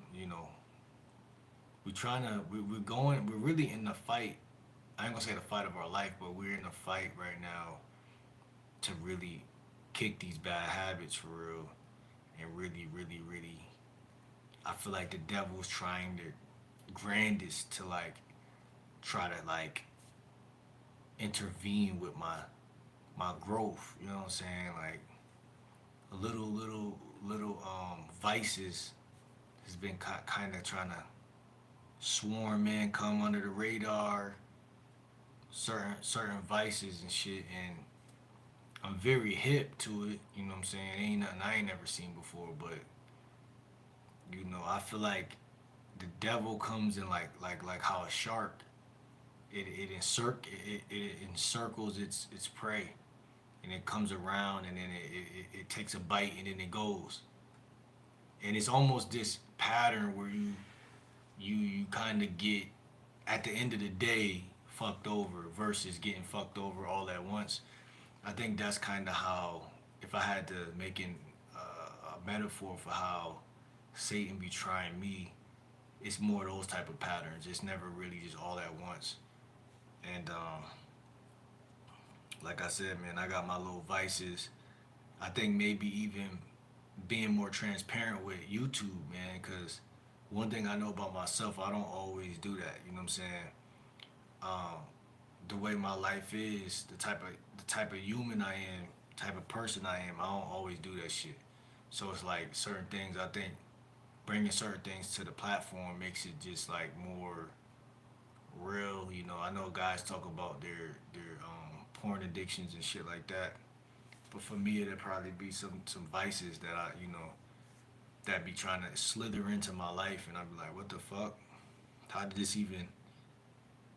But like I feel like it's really no uphill success in life without no type of like backdoor bullshit. Like, so I just be feeling that way. So it's like that's kind of what I be seeing, bro. Like, we live in a very dark society. You know what I'm saying?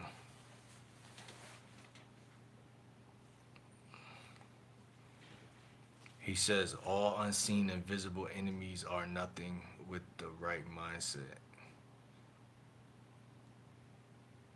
Yeah, man, that's real shit.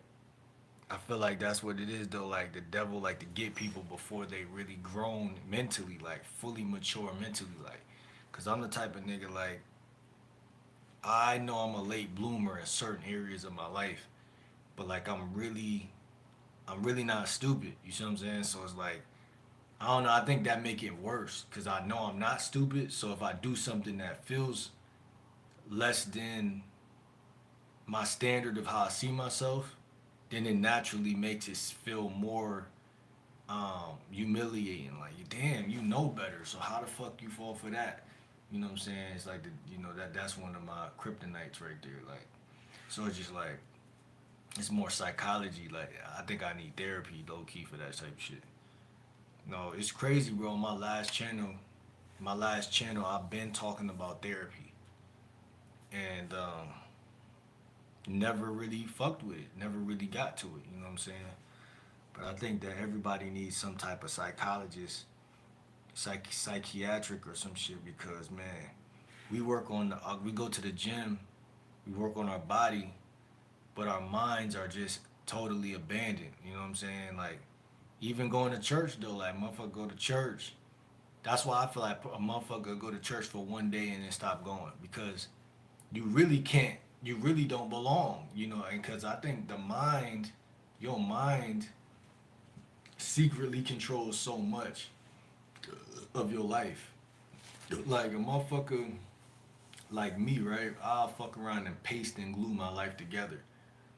You know what I'm saying? I'm a lifestyle coach, so like, of course, I'm gonna paste and glue my shit together. But sometimes when you do that, what I'm starting to realize is like you leave certain shit out. You know what I'm saying?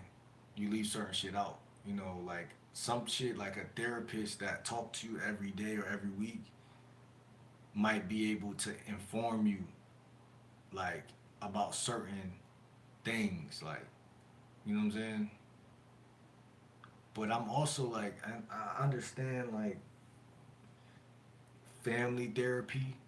Like I really was interested in that shit last year. But like I think it's a thin line between family therapy and then learning the other types of forms of therapy. Like I think it's certain other types of forms of it that I'm not really paying attention to. Like that I might need to chime in and get back on my shit with the therapy shit. Cause there's certain little habits, like I said, I'm just not around for it, man.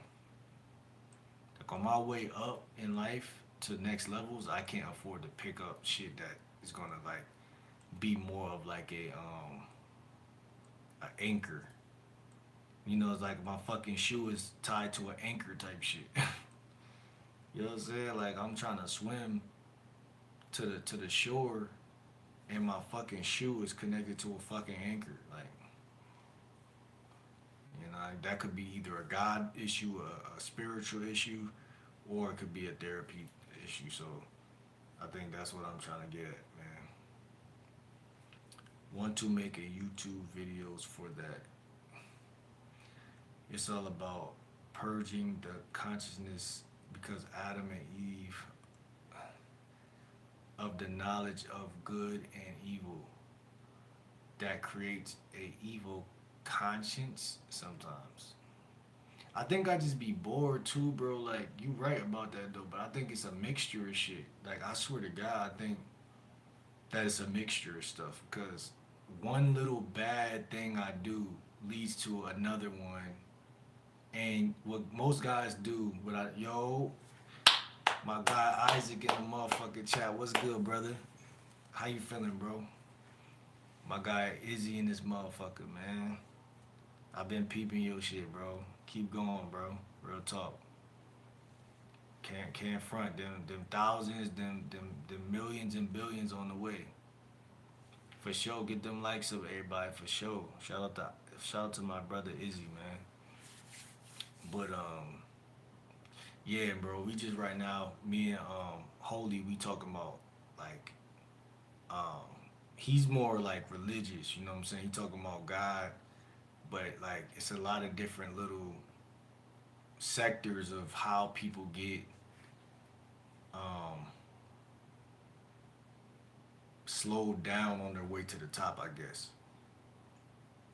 Like my last channel was all about religion. A lot of people don't know that. Like it was all about religion, spirituality, and human beings. We got these compartments to ourselves, like right. So this whole channel is all about dating and lifestyle, but lifestyle is still as a lifestyle coach is still connected to all these different tentacles. Like, so it's like I can't just, it's I lead with the talking about women because I'm really interested in that field, and I lead with the, maybe a little bit of money, maybe a little bit, but it's still these subtle things that, especially these demonic or low vibrational things, like y'all been seeing me. If y'all been watching my video, y'all been seeing like I've been smoking a vape. You know what I'm saying? They're just the cat is out the bag. Like, you know what I'm saying? Been fucking with the vape. And I really don't really like that shit. Like, you know what I'm saying? I don't like the fact that I'm doing that. You know what I'm saying?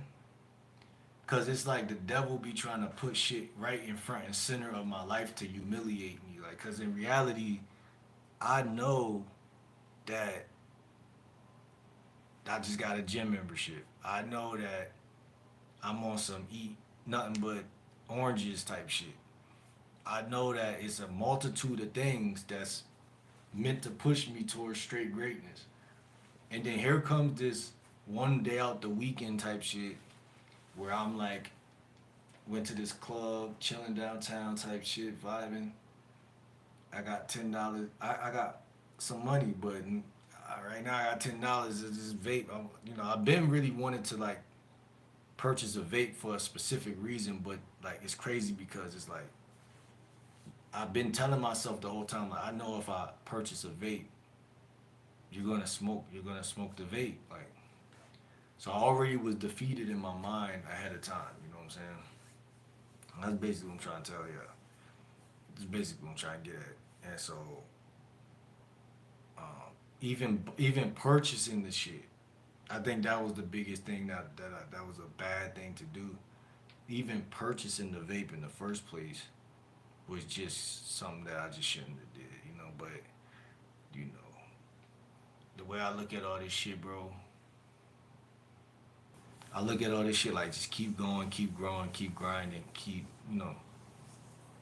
That's how I look at this shit, bro. Like, sometimes we just be talking though too. Like, sometimes we just be talking. Um, the because Adam and Eve of the knowledge of good and evil that create a evil conscience sometimes. Type shit, bro. Real shit. You know what I'm saying? Cause I always tell you, energy is everything too. So it's like, what's even more fucked up about any type of nicotine or any type of vape, and I said this in the video earlier, it gives you this vibe where you feel cool, like you don't give a fuck, which is actually attractive. But at the same time, what's bad is that that same thing is bad because you can't be halfway healthy. You can't be halfway like you can't be a nigga who pull out a pack of cigarettes in your day and then you go to a salad bar at 4 o'clock. You know what I'm saying? I feel like that's just like yin and yin, you know what I'm saying? It's like those are two different polar opposites, and I feel like the devil is like, okay, you put down the poultry, you put down the burgers and the steaks and shit. You got more of a grip on your like restaurants and shit like that, but here, take this. You smart enough to not touch no cigarettes, so here, take this vape. You know what I'm saying? I feel like he on that type shit. He says you can always sell it for more. The vape, right? But that's what I'm saying. I don't got no. I don't. I don't want to sell the vape. You know what I'm saying? Like I just wanna. You know what I'm saying? I just wanna vibe, bro. I just wanna figure some shit out, and it's like, bro, like you feel me? Life be throwing all type of curveballs and shit. That's what I'm basically trying to say, bro. And it's like, it's always a new way to get some money, but people forget that it's a dark side to money. It's a dark nature to it, and you gotta also think that way too sometimes. Like have a plan. Have a plan on how you want to flip some money or do those type of things because if you get some money in your pocket and you know you anybody like me, you outside, you go to a party, it could just get to a point where you just, oh shit, man, I ain't smoke a vape in a minute. Let me grab up a vape real quick. And it's all about, you make stupid decisions, and those decisions turn into, this shit is a 9,000 puff vape. You know what I'm saying? 9,000 puffs for $10, bro. So it gets to a point where it's just like, bro, that's too many puffs. You know what I'm saying? That's too many puffs, bro. And I like the color. This is my favorite color. This shit just look for $10, bro. This shit just look fancy. Like this shit just sexy, bro.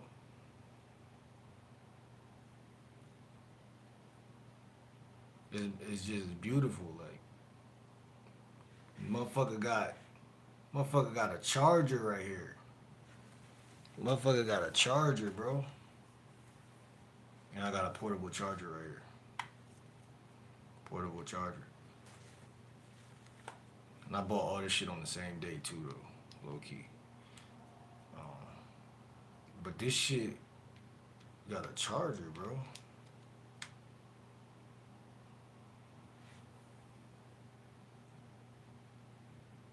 This shit hook up to my phone charger, like. And so the shit is out of control. It's high tech. You know what I'm saying? So it's like it gets to a point, and then it's like more and more people are buying these shits, bro. Which is good in terms of, like you said, money making. If you really want to be a vape seller or some shit, but you know, it, the world is changing in front of our eyes, bro. It's like shit's 9,000 puffs, bro.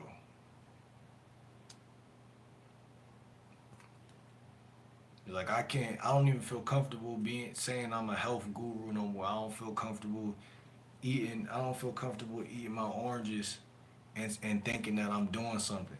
And you gonna smoke a vape after you eat your oranges? That shit is like chaos. You see what I'm saying? And I'm about to hit this shit right now.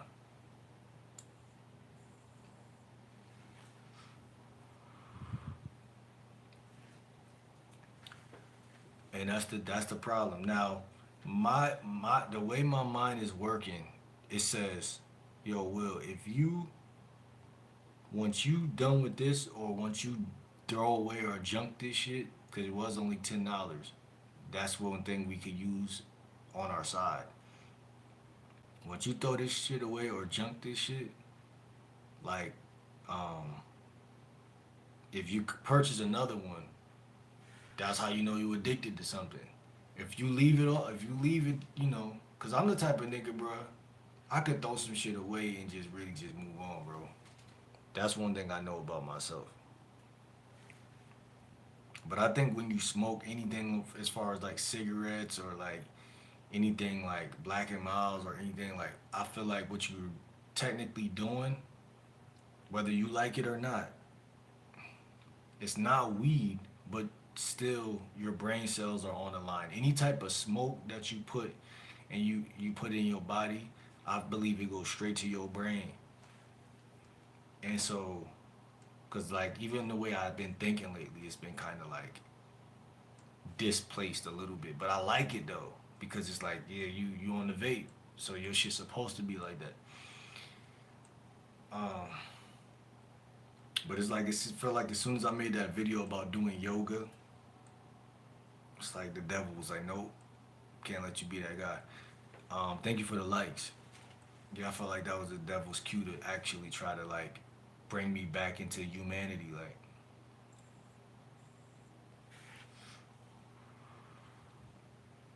yeah, that's how I felt, man. I felt that way, bro. I felt that way, man. But also, I feel like this was even crazier to me. It's all psychosis, cause I feel like, bro, like the vape also makes me feel like I'm just being myself on camera and chilling, and y'all are seeing me be who I might be, which is even more. psychologically defeating for me because it's like I'm just chilling. Y'all are seeing me just smoke a vape and make a YouTube video. Like, well, how can my life get any more funner than that? You see what I'm saying? Like you're doing what you want to do, talking about topics you want to talk about, and you're just chilling on live. And what's crazy about YouTube is like you get paid to be yourself. So like a lot of YouTubers, they're trying to find their footing in who their personality is on as a YouTuber or as just a whoever they're gonna be. Like if you ever watch the 85 South Show or some shit, these motherfuckers just smoke weed and just talk. So it's like secretly, those things play in my subconscious too. Like yo, like what if you're that guy? What if you're a vape smoking motherfucker, but you just don't want to accept the fact that you're a vape smoking motherfucker? So that's also something that will come into play. So it's a lot of psychology type of. I think it's more psychological for me than it is anything else. But I know for a fact. Um, what you mean don't go so deep? What the fuck? Pause. But yeah. So it's like, man, it's like,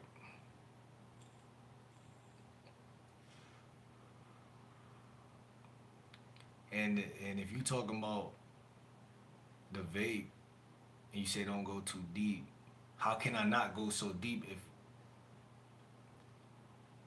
I connect with the title as a philosopher, what's it called, philosopher, a philosopher. You know what I'm saying? A philosopher. I feel like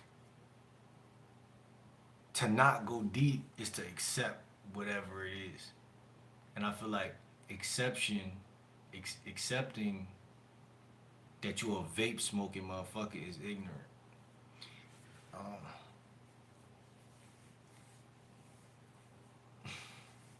I don't say I don't believe in God. I wouldn't say I don't believe in God, but I think I believe more in people who believe in God than God Himself. And the reason I say that, that's no knock on God or my personal relationship with God either. I feel like because I was more a science, and when I was in school, I was a science lover or a science embracer. That naturally forces me. Um, I'm gonna give y'all the rundown. When I was a kid, my grandparents would always say things like, first of all, my father's side of the family is Muslim.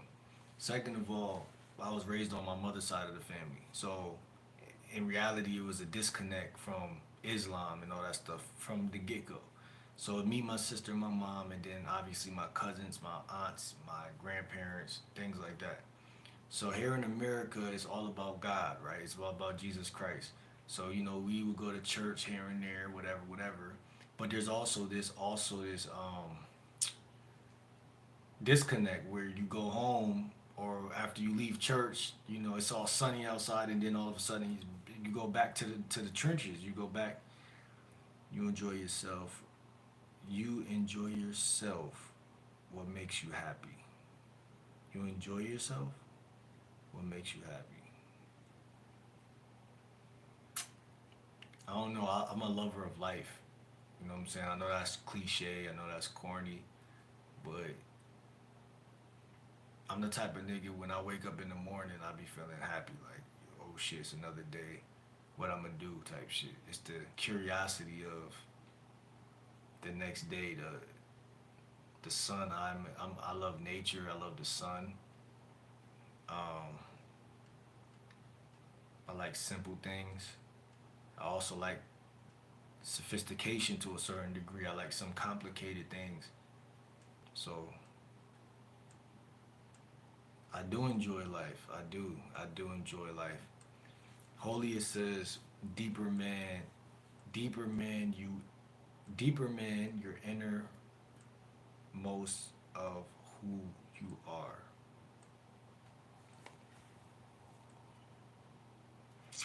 Deeper man, your inner man of most of trying to figure out what you trying to say, holy. But yeah, so basically, my raised on with my mom, sis type shit.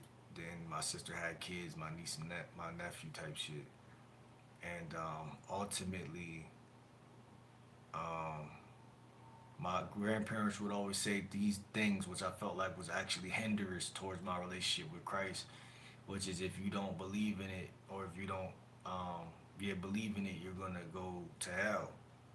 And because anything you attach fear to, in my opinion, is actually more of counterintuitive towards a child. Because the children, personally, I wouldn't, I don't live, I don't, just the nature of who I am. I like me and my cousin, female cousin, we would always play games like Mario and like certain video games, and we was just always laughing and having fun. It'll more so be a turn off. Like, why are they even telling me that something about burning hell? Like, didn't make any sense. And now that I'm older, I see that a lot of the stuff used in Bibles are more metaphors. So they all correlate to something in the actual physical world. But what I'm saying is like I had a friend in middle school named, I'm gonna call him Jay for right now. He was Spanish, and he told me he was atheist. And like I said, because my grandparents would always say things like, "You're gonna go to hell if you don't believe," and I'm like, "Well, I just don't believe yet. Like, you know what I'm saying? I just there's no evidence that this is true. Like, so how can I go to hell if there's really no very little verification about whatever you're talking about?"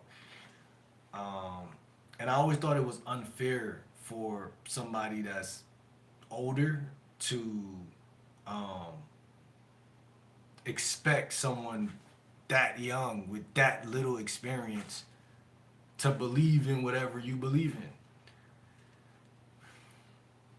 You know, that's like if I tell my nephew all women are hoes. Like, I could say it, but like for me to believe that he's gonna believe it is kind of crazy. It's kind of insane actually, because his experience has not shown him those exact accolades for him for me to put that type of um, expectation or whatever. But because it's God and everybody believes in God in America, it was almost as if like even if I don't buy into what they're saying, they're never gonna stop believing in it, and other people will never stop. Which it hasn't. They haven't. Um, which is good, I guess, to a certain extent, because it shows that they believe in what they believe in. But I don't see a lot of wavering Christians, and I just feel like one day I might make my rounds around to going back into church or whatever. But I just feel like for me personally, like I said, bro, it's just like I don't know. I don't know. It's like I believe in God though. Like I believe in Him on a personal level, based on when I needed Him in certain situations. Like um, I feel like He's a personal person. Like He's not like somebody, because like I think the way that He's marketed and presented it is wrong. Like some collective church type of initiation type of thing versus just the one-on-one connect, because the one-on-one connection, most humans believe shit they see on, like if I see a ghost right now, like I'm gonna believe it, like you know what I'm saying. But if we all gather up somewhere and someone tell us, oh, this place been haunted for 15 years, like that's not scary to me. I know it's scary to somebody else, but not really to me, because that may or may not be true. So why do I give a fuck? You know what I'm saying? But like, I mean, I could get the vibe or the feeling or whatever, but it's really that one on one. Like most people who say they really believe in God say, "Oh, I seen him in my sleep, or I seen him his face, or I seen." They got these more material events that they bring to the surface. They never just say, "Oh, I believe in him," just because. So I just can't really understand fully. But again, me coming from Muslim background first, on my father's side, which is the more dominant, obviously dominant side, um, forced me to be independent of all things in the first place. So I never really, me growing up, I was more into like video games, wrestling, trampolines, backflips. I love my childhood because I feel like I was just free. You know what I'm saying? I was free of a lot of shit. And that's why I feel like to this day, I don't know if I'm Gnostic or not, but I think that type of um, religion connects the most. The Gnostic shit. The Gnostic shit.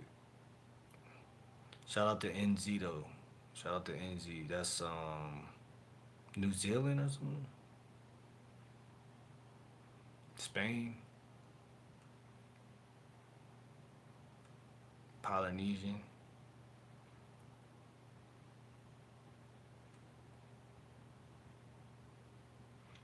Yo, Paulina, what you mean I'm getting dimensional? What does dimensional mean?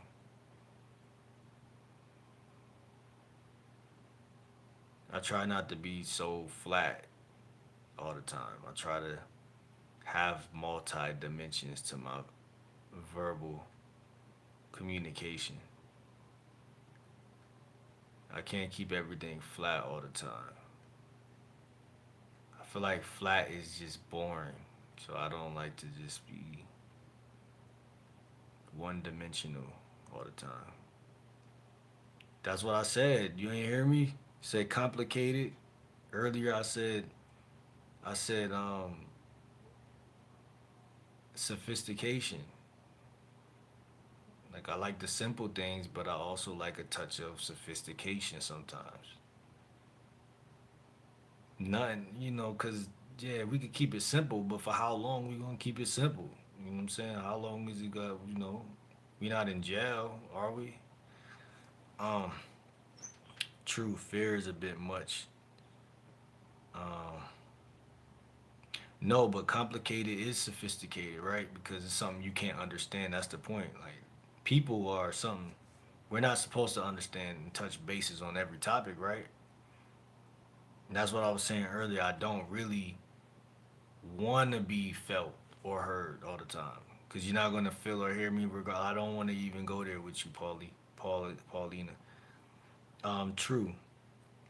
Fear is a bit much. No condemnation is better with truth and love, but it's getting to know how things really work, looking in a deeper things of God. I'm apostolic Christian, KJV. Yeah, man, that's all I'm saying, bro. Like, I think women already know that because they're nurturers and a lot of things they have to see through experience, like by actually being soft and comforting, these young men tend to. You ever heard the saying, like, if you want to give someone medicine, hide it in the fucking candy? Women understand that. And so I think they were just being a little inconsiderate, like not even inconsiderate. They just were stuck in their ways. So it's like me being that young and then seeing them doing that. It was just like I ain't no way I could believe it, because it was something about it that was unbelievable. You know what I'm saying? It was something about people saying that you're going to burn when that's outside of our experience. And I'm young. I'm a kid. Like what burn for what? Like you know what I'm saying? Don't even make sense. And it's just like I think a lot of Christians forget that.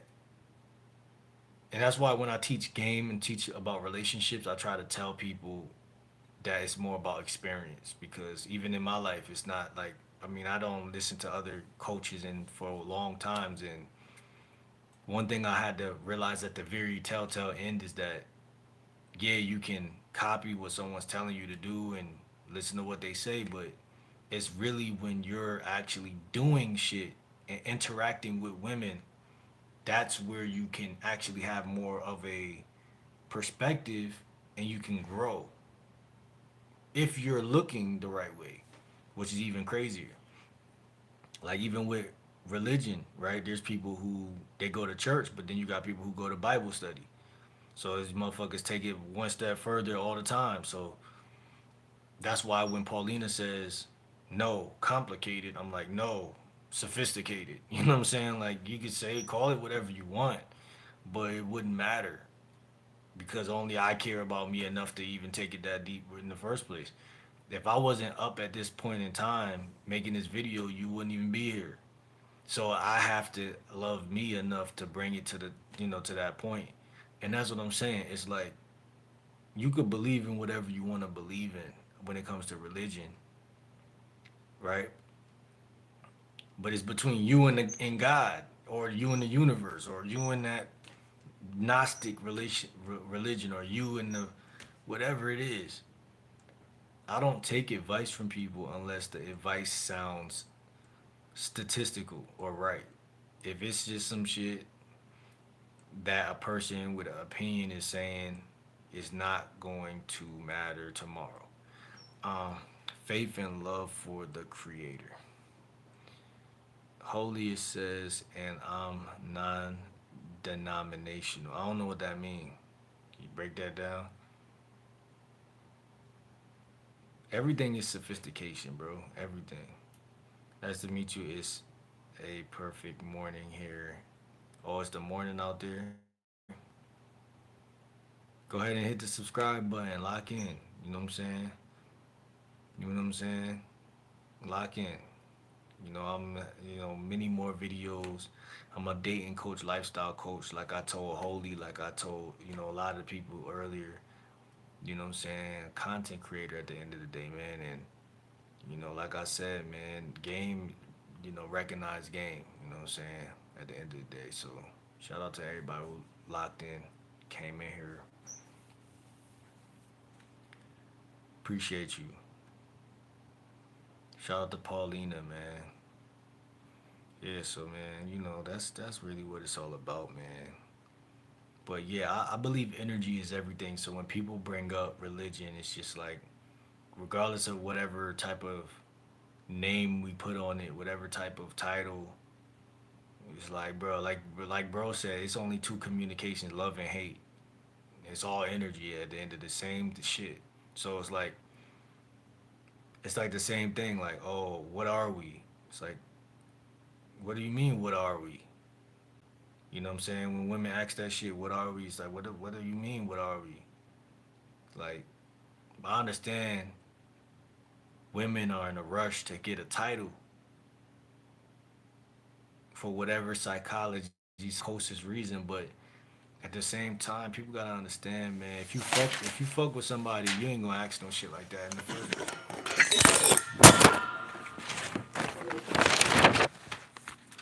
If you really down for this ride called life, right? This ride called life, you ain't gonna say nothing that potentially gonna fuck it up. You're not even gonna say what are we, as if he don't say what you gonna say, you might cut him off. Cause if your nigga offer you value, he offer you value. Like I see an ice cream truck, I'm like, yo, what are we? What? I just know he got ice cream. If it's hot outside and I want ice cream, I'm down for that ride to go get some ice cream. And it's like, if you a guy and you offer value to a chick, she I'm not saying they won't get possessive, but what I'm trying to say is that guys gotta understand something called game. So when it come to religion, I'm not saying that religion is wrong, bad, good, up, down, left, right. I'm just saying that when I was an atheist, it was a form of me saying, I don't know, my brain is broken at this point. I'm too young to interpret all these pages of this book. And my homie said he atheist and I'm atheist too. Well, god damn it. And it wasn't just, his father was around, so it wasn't just a bunch of lost niggas saying something. It was, yeah, I was following the leader in that scenario because I didn't know what atheist meant. Because I asked him, I said, what is atheist? He said, man, it's you don't believe in no God. It sounded a little demonic, but it also, okay, shit, I guess I'm atheist too, because I really don't believe in no God. You know what I'm saying? At that point, and it was okay. You know, it was okay. I'm gonna see you, Paula, for for sure. I'm gonna see you soon. She says we are all different, created exactly, all on our own missions, for sure. No one is the same. Exactly, I say that all the time. No one knows their destiny but God. Mm, I don't know about that one, but I see where you're going with that.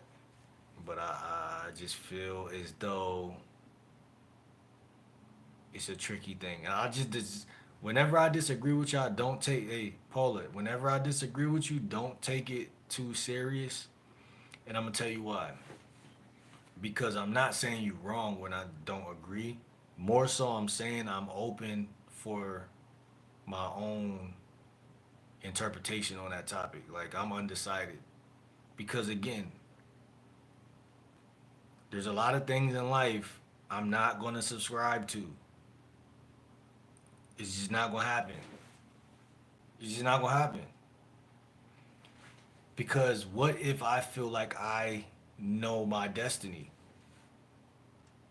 I'm sure you got a rebuttal for it, Paula. But what I'm saying is, I feel like I can be open for that interpretation. Like I could keep my ears to the streets. I could keep my ears to the streets and create my destiny. I'm not saying I know every increment of the rest of my time on the planet of Earth. I'm saying you got people who live in a way where it's more feely and spiritual, and you got people who actually put feet to concrete. That's what I'm trying to say. You feel me? I appreciate you too. I'm just being honest. And I can't not be honest because the way I'm living recently has been more substantial in terms of what you call it.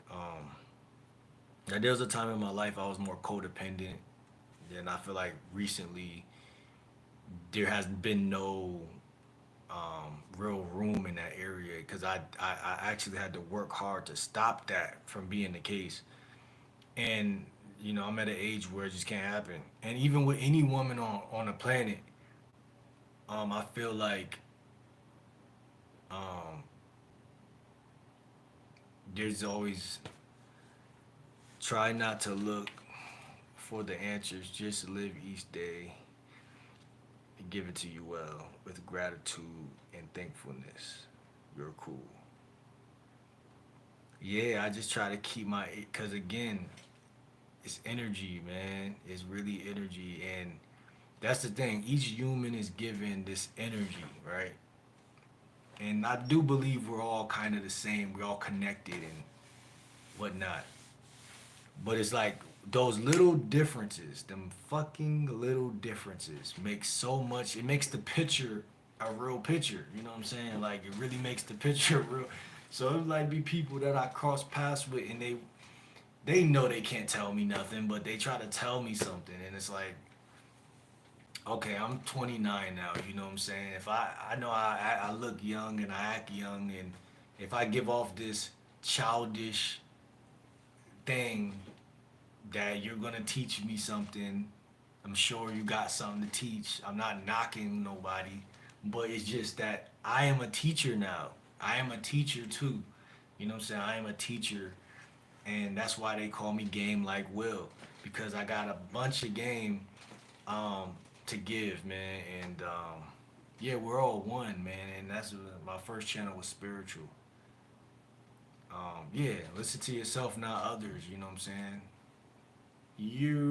What's up, Rashid? How you feeling, bro? What you mean you don't know? He came right in with something. What you mean you don't know? My boy Rashid came in throwing a bullet. I don't know, bro. What you mean you don't know? I want that 90s love. Nah, bro. Hey yo, I ain't even talk about the topic that much, but I did hit on simping a little bit, but yeah, nah, man. I fuck with the '90s though, with the music for sure. Um, but yeah, man. I told y'all earlier in the video that any form, yeah, I mean, yeah, but now I told y'all earlier that any form of care is simping. Any form of caring is simping. Like that's the thing, bro. It's all about principles. That's what it's really gonna boil down to.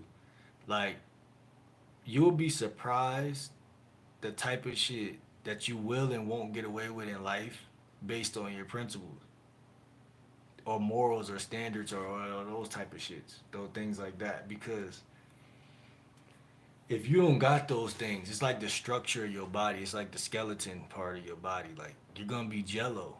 And if a woman tells you what to do, she's not gonna respect you. Hell, if another guy tell you what to do, he's gonna lose respect for you. And that's why I say what I say about simping. That shit is always a failure. Go ahead and buy a chick some flowers and tell her you think she's beautiful. I'll wait. I'll be waiting for you to come ask me, what did you do wrong? And I'm not the only coach who gonna say it. Hey, I was once a simp. Now I was P. I was already P, but it was like everybody gotta go through a phase of that bullshit.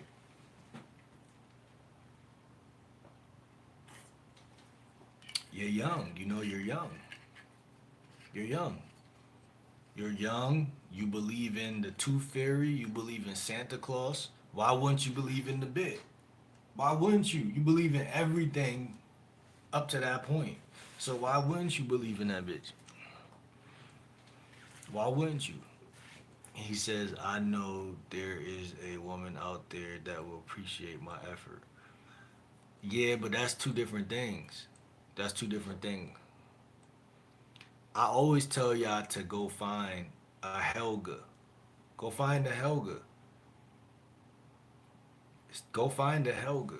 The woman who there's chicks out here who shout out to Game God Goldie, women who will wash your dirty laundry and whatnot. The women who will sniff your dirty drawers and shit. You should have a whole roster of those type of women. If you follow my teachings, you should have a roster specifically of Helgas. But from my calculations, most guys subconsciously go for what they can't get.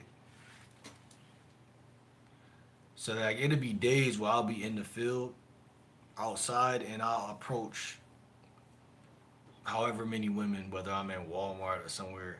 And by the end of that day, I'll wake up to my own delusion and be like, damn, you just approached nothing but bad bitches. You ain't approached none of the sixes, and that's why you not eating. You know what I'm saying? That's why you not eating. So yeah, man. Um, um,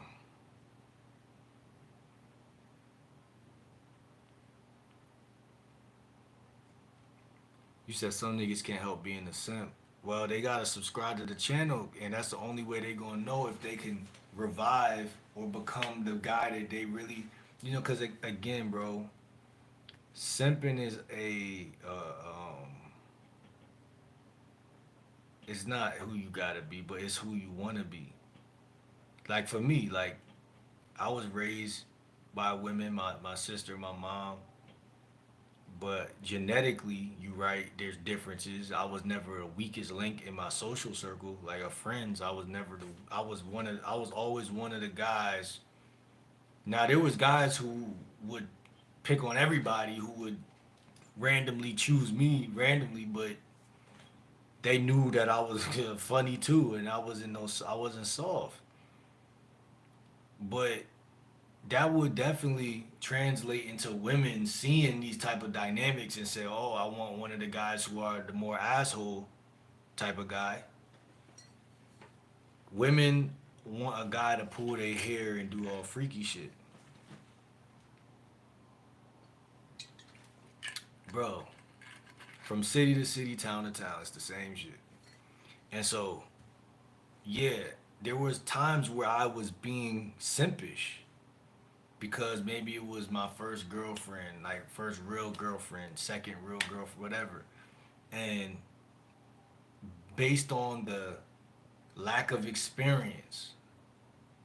So if it's lack of experience, is it really who I am?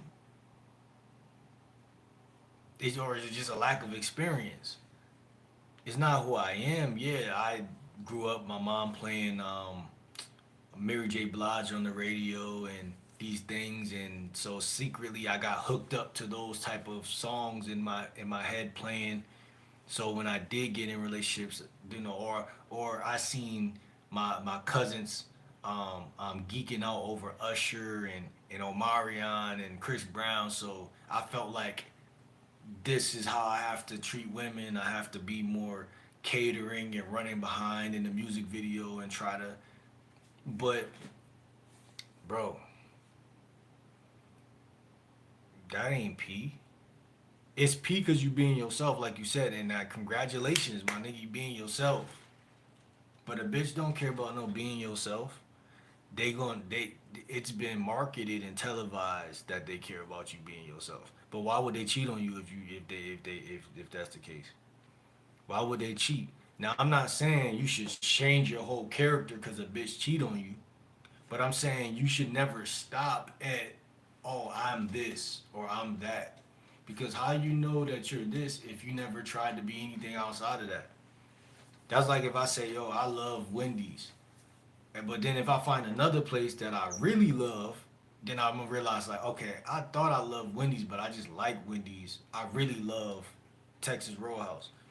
But you gotta actually be on that wave for you to actually make those type of choices and decisions. That's why I always say life is a journey. It's not a destination. It's a journey. It's a journey because I can't. It's a lot of shit I say, and then I might make a video tomorrow or next week that straight up contradict the shit because I'm not gonna sit here and say, oh, I already fed this to the people. I gotta hold up this. I'm gonna say, nah, fuck that. Listen to this now because as I learn, you know what I'm saying. I'm not gonna gatekeep nothing. I'm gonna show y'all. And here's the thing: when it come to game, you never stop learning. So you can never say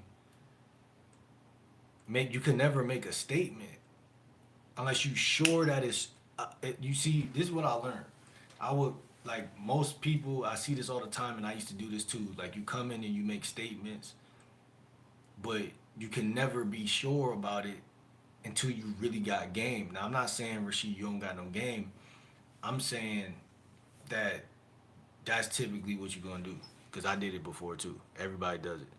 You say things like, "But some niggas can't help but be a simp." Like that's I can't agree because I felt that way in the past and I can't simp today. Because you know why I can't simp? Because I study the game. If I don't study the game, of course I could slip back into the old. You feel me? The old shit. But by studying it, it ensures that I see it clear enough. Like to me, simping is when if you see a chick that you knew in the past. Look, I'm gonna break it down in a way y'all probably ain't thinking about it. Earlier today, I was inside of a restaurant. I seen a chick that I used to flirt with in my neighborhood, and we used to have something between us. This Spanish chick, and she used to call me her boyfriend and shit. But like we was never really official, but we had our little moment and shit. And like I seen her today, and when I seen her, she was walking past, and I'm sitting at a table, and I see her. All I said was, "Oh shit," as like a reaction as she was walking past me. But I feel like she secretly seen me a little bit, but she tried to do what most women do, which is passively say to herself like I'm waiting for him to come after or say something to me first. And I sat there and thought to myself like, man, I might just sit here until she turned back around and walk back. And maybe I might say something. But as I thought longer, I said to myself, fuck this bitch. I'm not here for this shit. And the reason why I had that thought was because that's genuinely deep down how I feel. And it's nothing personal. It's nothing personal. It was just anyone from my past is no point to try to act like I give a fuck when I don't. And on top of that, um, it's simping in my opinion. It's simping unless see a chick will never stop and then and hop on your dick. And you're, oh hi, how you doing? Da, da, da, da, da. A lot of women they'll rather not say not for y'all to not talk at all. But what a lot of y'all guys would do will put yourself in front of the chick or go tap her on the shoulder or wait till she come back like I was about to do and say something when she walking back. But if you don't say nothing, nothing won't be said. You know what I'm saying? So really, in all reality, I'm not saying it's that petty or that serious, because I really don't give a fuck at all. But what I'm saying is that if you give a little bit of a fuck, you a simp. That's what I'm trying to say. Like simps don't just give a fuck about chicks that give a fuck about them. They give a fuck about a bunch of shit that doesn't even got nothing to do with anything at all. That's what I think. That's what I deem a simp. Like somebody who is paying attention to shit that don't mean anything at all. Like when you're that deep in, you're really a simp. Cause there's levels to it. That's basically what I'm trying to say. There's levels to it. Like I was about to simp earlier, cause I'm like, damn, her shit look kind of fat. Da da da da. I ain't see her in a minute. She's some, I probably could get that back, and we could do this, do that. All of that immediately gonna happen. Sock it to your brain. But when you really think about like I'm out here for a whole different purpose. I'm out here to get money. I'm out here to do this. I'm out here to do that. So what does this bitch mean to me? Nothing. Nothing at all. And in fact, you about to validate her by opening up conversation. And she gonna go and tell, oh, guess who I seen? I just seen blah blah blah. But she ain't probably gonna give you no pussy, so it don't even matter. But I'm just saying, when you got game, you can already tell the future on what women might do. That's what game is. It's awareness. It's experience mixed with awareness, which is even more detrimental towards your opposition. Like, cause it's not just. I'm not just saying it on some like guessing game type shit. I'm saying it on some. I know how these bitches really be acting, and I know why, and because I see it at a crystal clear perspective, and I know how power dynamics and social dynamics really go down. I just choose not to give a flying fuck, cause I see the type of guys who get all the pussy. They don't give a fuck, and if you can't do it, nobody gonna make you do that. But I'm just saying, like women, they like guys who don't treat them like they ain't shit at all, like not important at all, and they mean nothing. Not because it's some type of psychological or psychopath type of thing.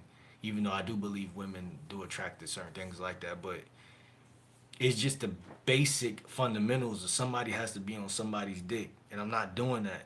You see what I'm saying? Because you giving your hand away. If you do that, you're showing that I'm the same person from the past. There ain't nothing new about me. I'm running behind pussy just because you got a pussy, and 98% of them wimps that fuck what you did, you just nothing new. I'm just gonna be the next bitch ass nigga. I'm not trying to do that, bro. I'm not trying to do it. It's a waste of time. I ain't come this far to learn game to be that guy. Yeah, it's a waste of time. You just running in circles, bro. And it's like, okay, say you get some pussy from doing that. It's sympathy pussy. It's not really you not really getting anything. What the pimp Rosebud said? He said you not fucking her. She's fucking you. You know what I'm saying? When you really got game, you fucking bitches, and they're catching feelings in such a way because it's all output. It's no input. It's no input. It's all output. So that's when they really understand that you're a guy. Because if you let them tell you or do anything or influence your reality, you cook. Now all of that singing shit from the 90s, I respect it and I fuck with it. Because them motherfuckers had soul. That's why I fuck with them. And they got a mouthpiece and they got creativity. Ain't nothing wrong with knowing how to word words and sentences in a certain type of way to affect your opponent. But as far as you actually like caring for real, like geeked out. What's up, pretty Nat? How you feeling? Geeked out. What's up, pretty Nat? How you feeling? 3 hours, I think. Yeah, man, we pushing 3 hours, man. It's crazy. It's a cold world out here. It's definitely a cold world out here. I just said that to myself earlier today. It's so cold that if you refuse to see it as cold, you're gonna be cooked. That's what I'm trying to say. Like situations that took place today that was outside of women, that was even just as cold as how the dating world is. Like I seen some shit that was more about money earlier. That was like, damn, dating that bad. But you gotta really realize, bro, this shit's real life. And these women, bro, they don't care about you the way you think they do. So the second you don't pick up that game that I'm putting down, I'm telling you, man, like you don't gotta believe exactly how I believe, but there's certain principles and certain um, mind frames that naturally lead to you getting more pussy. I'm telling you, because the world is cold and it's built in a way where it's so cold it preys on the weak. And that's what I'm saying. When I was growing up, I wasn't that guy. Like, nah, there was certain times where it's hard not. It's the world is built in a way where it's harder to not do that. It's hard to not do it because one, motherfuckers will do it to you, and two, to add insult to injury, the exact person you choose to not do it to will fuck around, turn around, and do it to you, and it's just bad all around. It's like you gotta be something. You gotta be different. You gotta be something the world has never seen. Like, you know what I'm saying? It's like I said, man. I already know every nigga gonna run behind that bitch. Cause I've been in the friend group who we would talk about the bitch, like, and like I said, I had interactions with her, like she's good looking Spanish shit, but like when you try to rekindle something with somebody and you're so eager to do it, she might not even really fuck with me like that. So it's like, and it ain't no unconfident shit, but it's some like, why do I care type shit. Like, it's 50 states in America. I don't move to North Carolina already, Charlotte to be exact. You know what I'm saying? I don't lived in New Hampshire since, then I don't live in multiple, like, different schools, different women, different, it's just like when you care, you're cooked. That's basically the basics of game. That's the basics. Cause yeah, you gotta have a mouthpiece. You gotta get fly. You gotta understand how to. But if you care, man, I pity the person who cares, man. I sincerely pray for that guy, man. Cause that caring shit, man. that caring shit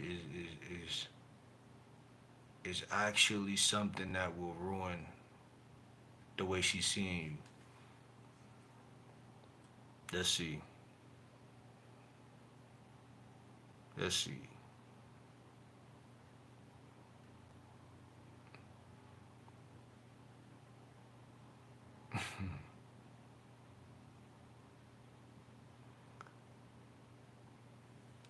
If I got a date, if I got a date at 7, so be it. Hell, hey, if I got a date a 6, a 5, or a 4, you know, motherfucker can't tell me nothing. I just want her to love me and reciprocate. Yeah, but again, man, kill that want word, man. I understand what you're saying though, but like, man, that want shit, man, that's a feeling. That's a want. Okay, you can say I want something. Like, I understand that shit, but what I'm saying is like,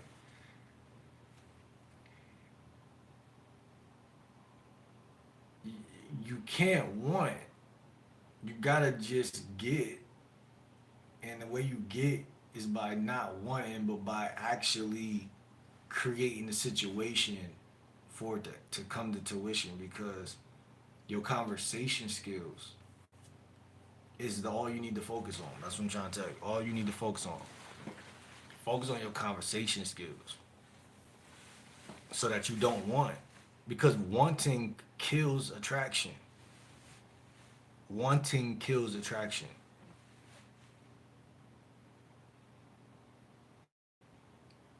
From what I've seen, like wanting creates a cynical, sinister situation.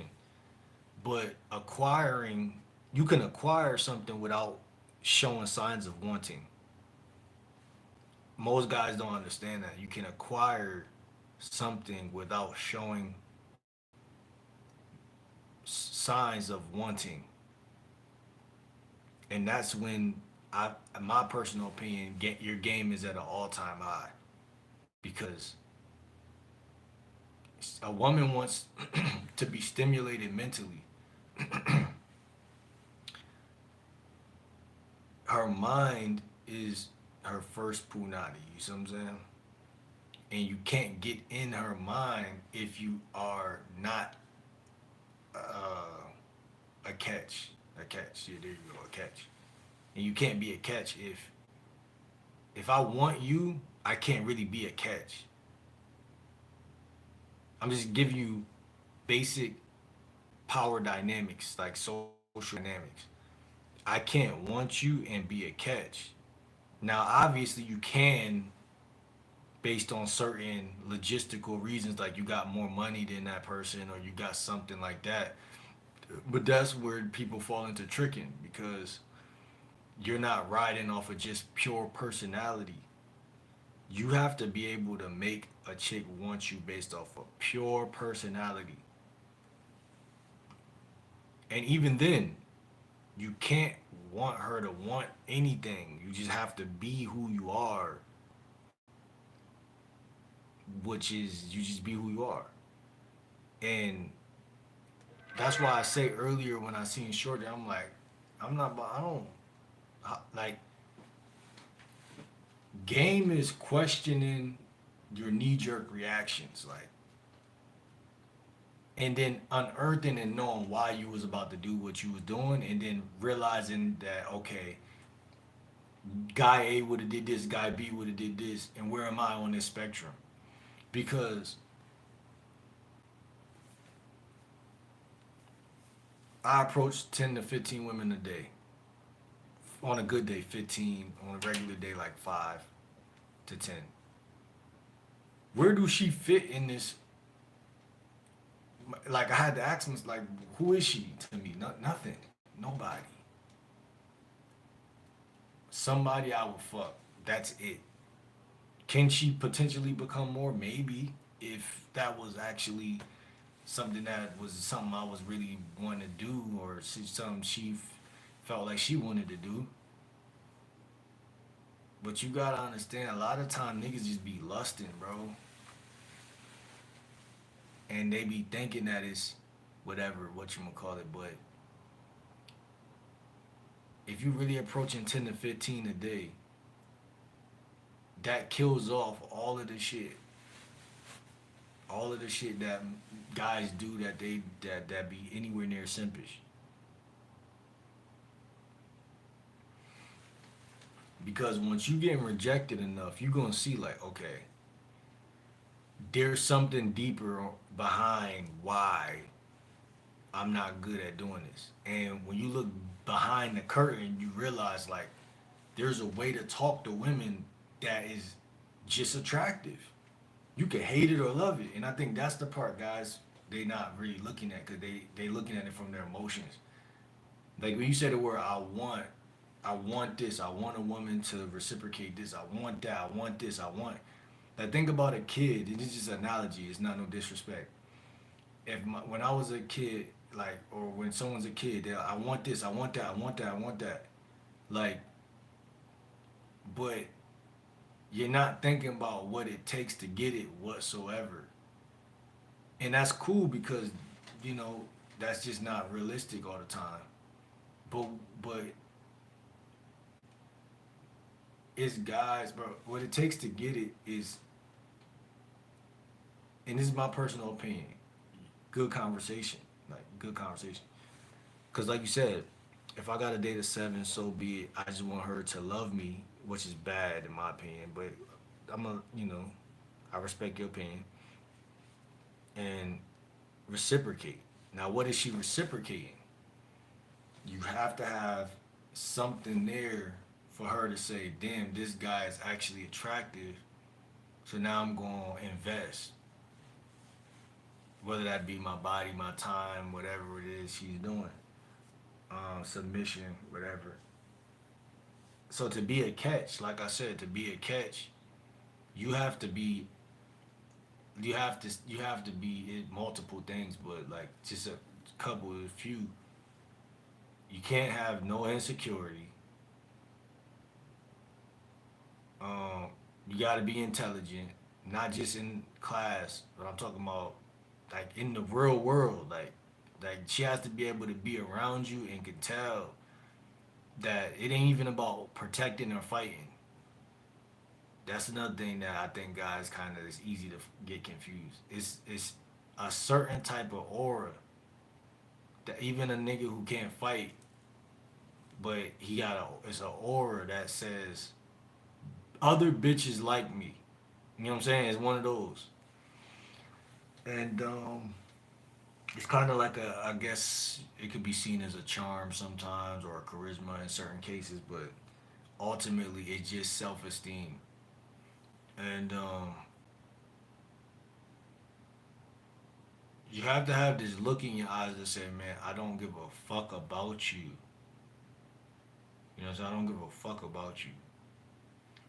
Um, you got to be able to stand up for yourself.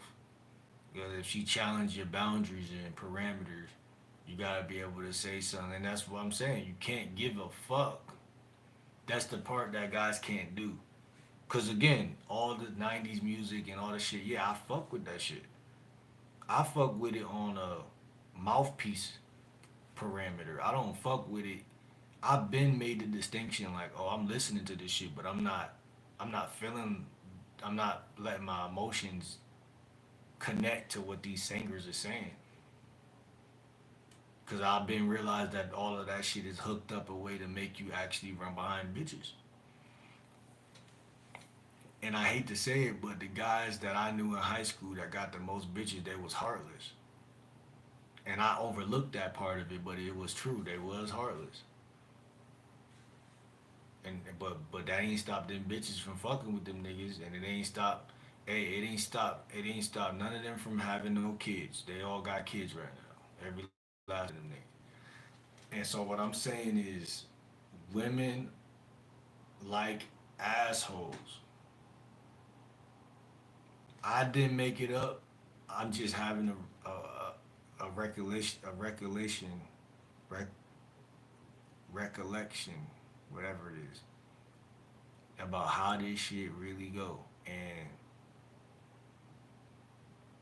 I was an asshole, But now it's like a rebirth because you can't go but so far with learning game without having the standards that dictate that type of shit anyway.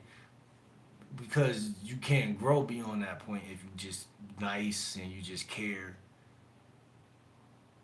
You gonna be fucking some bitches, but not the ones you really want to fuck anyway. If that's what the way you moving,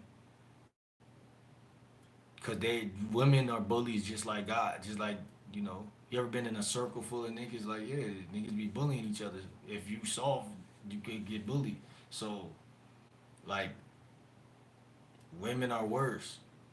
Some of them, or a lot of them, and nah, that's you're gonna be cooked if that's why guys get cheated on, bro, or whatever. I don't know how to really. I can't even. I don't even know, bro. I just know I ain't fucking with you. You try, chick come around trying to tell me what to do, man. I'm good, bro. I ain't fucking with you, man. It's disrespectful for real, for real. Like,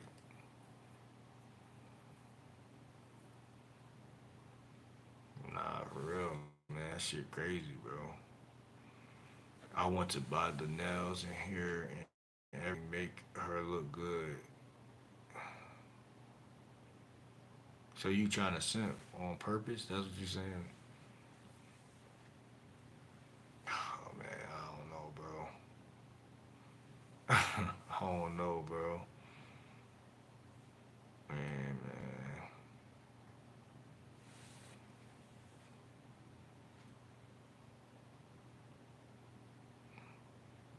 What do you think, Paulina? Should I simp?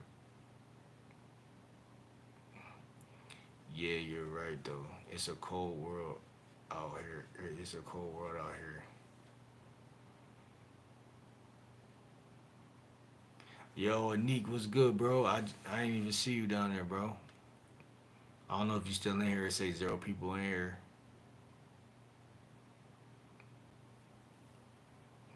Marty says you still up, bro? Yeah, man. I'm about to hop off. We about to hit three right now. Three hours and stuff like that, bro.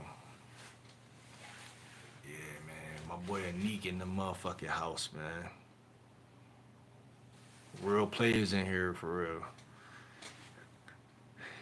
Yeah, you gotta love yourself, man. And I think that's easier said than done, obviously, but it's also inobvious, right? Because it's like when you say it, it's like you feel it when you say it.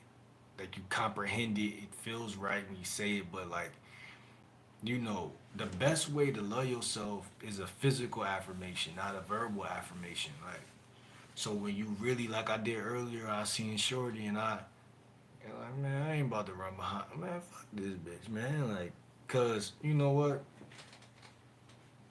I'm on a different type of time.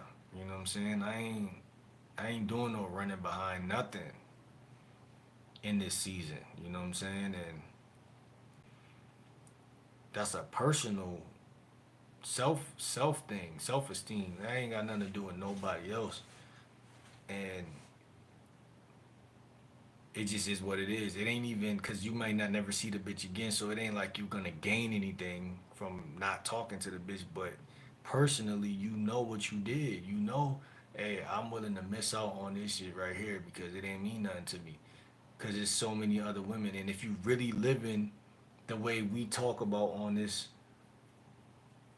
channel, where approaching 5 to 10 women a day, then you genuinely ain't got time to be running behind no bitch for real. Like yeah, you could if you see a chick got a fat ass and you see her, you talk to her real quick, and you say a couple things and she play a little game and you okay. But if you see a chick from the past, man, ain't nobody trying to do no blast from the past. You know what I'm saying? Ain't nobody trying to go back in time and act like I really still like you. And man, I ain't got time for that shit, man. Real players don't move backwards. I feel like, man, because everybody want to go. Oh yeah, yo, I can't believe I'm fucking her. You know what I'm saying? Blah blah blah. Yeah, everybody want to do this redemption shit. Nah, man. Yeah, I ain't got time for that redemption shit, man. Man, if you ain't fuck with, If we ain't lock in, you miss your chance. I swear to God. If we ain't lock in, you miss your chance. Respectfully, it gets to a point where, like my boy Anik said, it get to a point where you gotta love yourself. Like you gotta really. It can't be a verb or it can't be a word, bro. It gotta be.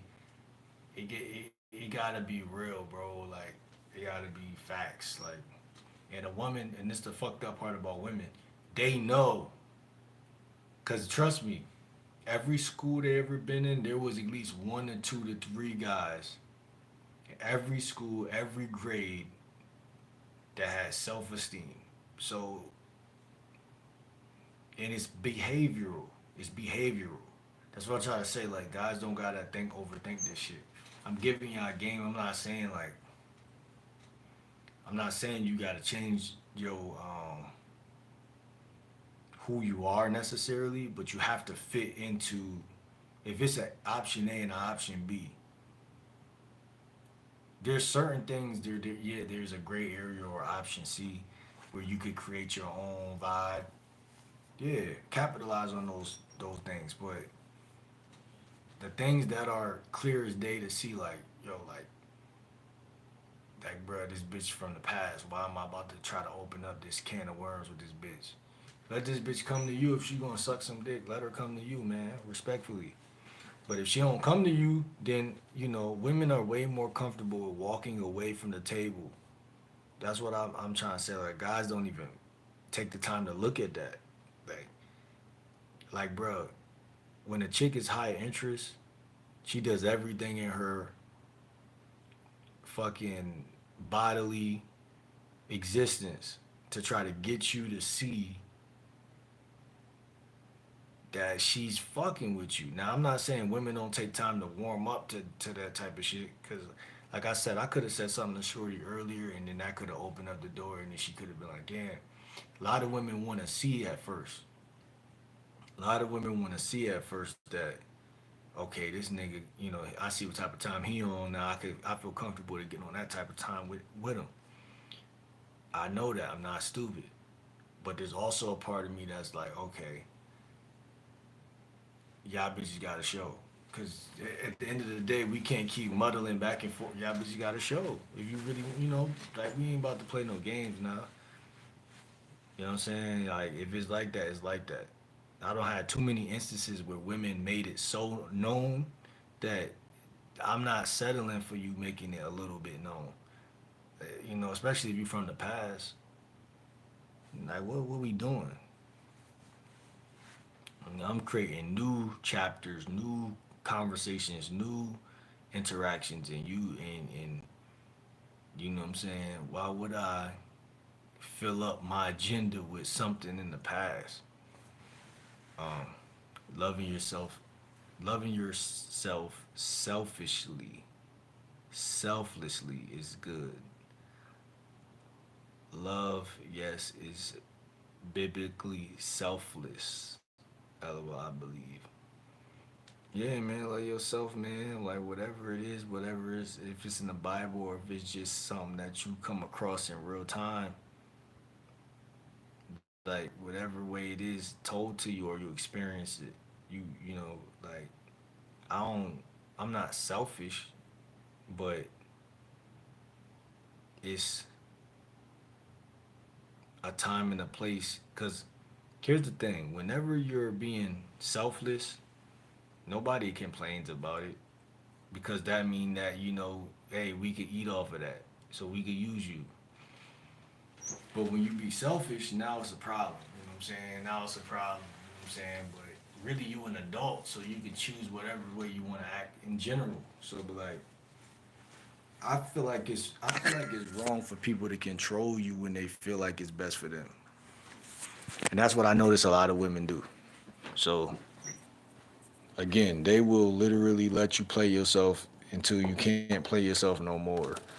If you don't learn the game, bro. If you don't learn the game, they will let you walk yourself off of a balcony. Literally. They will cheat on you. They will backstab you. They'll do whatever they want to do. And if they ain't selfish, I don't know. If women ain't selfish, I don't know what selfish is. But again, we not the same. Men and women is not the same. So I'm not knocking them or judging them or beating them down. I'm just saying, man, don't come around me with that heist shit, trying to act like you all nice and shit, or like you not who I know you to be. Selfishness is all what love is, and selflessness is all what love is in God. Yeah, because to be selfish, overly selfish, is like to basically to be what you call it, corrupt. You know what I'm saying? If you overly selfish, but I believe that there's a balance. You know, maybe I'm wrong, maybe I'm right, but there's a balance.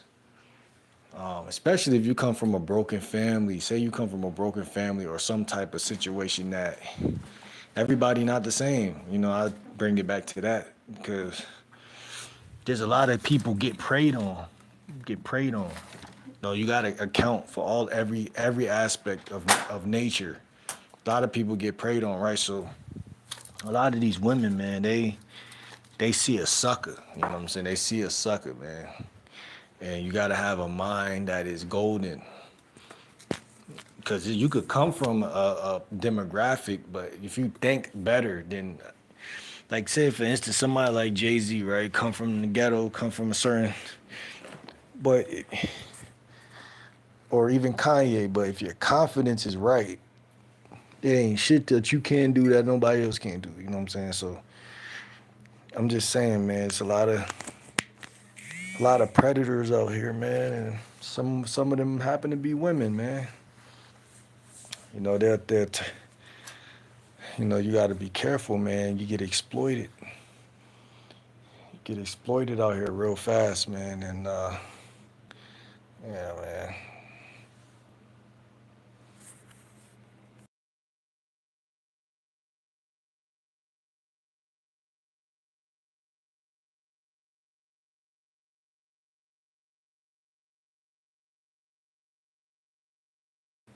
Man, my stomach feel crazy, bro. I ain't gonna hold you. I don't know if it's that vape.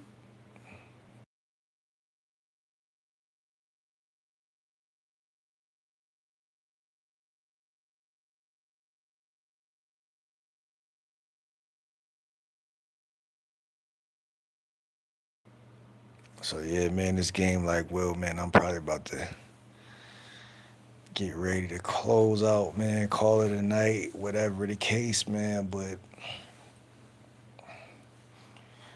you know what I'm saying? I just turn the heat on real quick and getting ready to close out in a couple minutes, man. But this was one hell of a live, man, and simping is unruly, man. You can't simp, man, because I know y'all think I'm saying that from some place of like, man, he just feel like he gotta say that because he a dating coach or something. But like, I promise y'all, that shit is not. I ain't even gonna say it's not cool. It's not the way. Like, it might be cool sometimes to do this shit, but because I know simping has, it's first of all, we gotta define what it is. Cause it's seen as like, oh, you're boo loving or something, right? But that's not what it is. Like, that's a part of it, but that's not what it is. Like, first of all, let's establish the fact that you can't be in two places at once. So if you're being so nice to somebody and then you turn around and try to set a standard, they might not respect the standard. Now, if they're a healthy person, they'll find it within themselves to respect the standard. Cause but just given that most of y'all guys are gonna go for women that y'all can't get in the first place, subconsciously people go after what they can't get. So you're gonna go after women that, fat ass, nice lips, dimples, green eyes, curly hair. You're gonna go after this, and you're not gonna catch because there's no hook. there's no hook on you for her to say, oh shit, like this nigga's different. It's not gonna happen.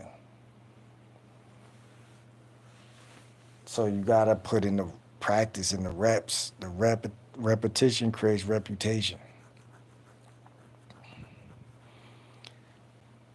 and you gotta be heartless in that metaphorical way. You gotta be somebody who she can't figure out. So it gotta be multiple things working for you. It gotta be multiple things working for you, man. And this one of the lives. Well, basically talk about being the bad guy, man. And I'm saying it and I fucking mean it. And when I say bad guy, I'm not saying you're a bad person. I think that's really something to get took out of context. Like, be a good person. Be moral. Be pure. Eat your fucking Wheaties. Eat your vegetables. Eat right. Think right. Be healthy. Be pure. But when it comes to these women, you got to take a double take and you got to really think. Meditate on this shit. Meditate on the fact that, hey, I'm nice, but I'm not that nice. That's how you gotta think, just like that. Like, yeah, I'm nice, but when I see some bullshit, I'm not fucking with it. Yeah, you gotta have a standard, bro. That's really what it is. Like anything that goes against whatever it is you think before you get around a bitch, you gotta think back about: is this something that I really feel when ain't nobody looking, or is I'm just like if she say some shit like, "Let me see your phone," and you like, damn, she's some fine shit. She fucking with me, blah blah blah. First of all, you already cooked thinking like that. But second of all, you influencing yourself to believe that her being an 8 or 9 is so important. That's why I say you gotta approach 5 to 10 women because a day, because if you really doing that, you're not gonna give a flying fuck. You're just gonna say what your standard is. Like you're gonna have a belief. You're gonna have beliefs. Like, oh, I don't let no woman go through my phone, or I don't let this happen. That's when they're gonna realize, like, okay, I'm supposed to be all beautiful and shit. Why I can't control this nigga? I just control Ronnie. I just controlled Trey. I just control Ryan. Why can't I control Will? Now, either at that point, she either gonna snap off and be like, okay, he's an asshole, or she gonna realize that, okay, I kind of fuck with that. I kind of respect that. Either way, I don't give a fuck. That's what I'm trying to tell y'all. That's what I say a bad guy, the bad boy. He doesn't give a fuck. He don't give a fuck. It's not a facade. I would be wrong if I was telling y'all it was a facade. It's actually what it just is. Like, and that's what I'm trying to say. So like when you really don't care, man, you really don't care. Just like them. That's why I said I'm matching their energy. Like I'm not matching it like that, but I'm saying like when a woman don't care, they don't care. That's what y'all don't understand. That's why that simping shit ain't gonna work. Cause it's never a guarantee that a human is gonna wake up tomorrow and care at the same rate that they cared at yesterday. So when she cares at a 70% when I first met, she gonna be nice. Cause first impression, she just met you, blah blah blah. Something happens in her day, her pet die, or she go to sleep, wake up the next day, had a weird dream, or her energy is just a little misplaced. She might care at a 30 or 40% that day. And when y'all conversate, she gonna act like a bitch. And if you ain't got no fucking game, she not gonna remember why she give a fuck about nothing. And that's how fast that women lose attraction. And that's why simping is the worst thing you could possibly do. That's why simping is the worst thing you could possibly do is absolutely good for nothing. I'm telling y'all boys right now, bro, I don't never sit up like this just going in circles on a topic like this. That shit is cyanide, poisoning. That shit is that shit is a fucking that shit is a fucking a pandemic. That simping shit is a pandemic, man. If you show any trace of giving a fuck, she's gonna lose interest. I don't care who she is, care where she come from. If you show, cause I'm gonna tell y'all a secret. Caring is feminine, especially if it's early. It's feminine. It's feminine. Caring is feminine, dog. If it's early, there's nothing masculine about that. Nothing masculine about that shit.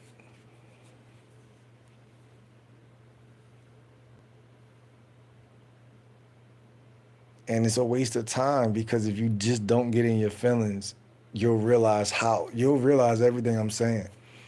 How that can build into more confidence.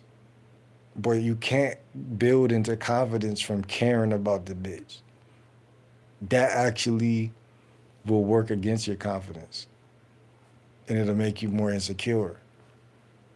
Because you're thinking about somebody who's another human with the same 24 hours you got to go do anything they want. You can't control what they gonna do.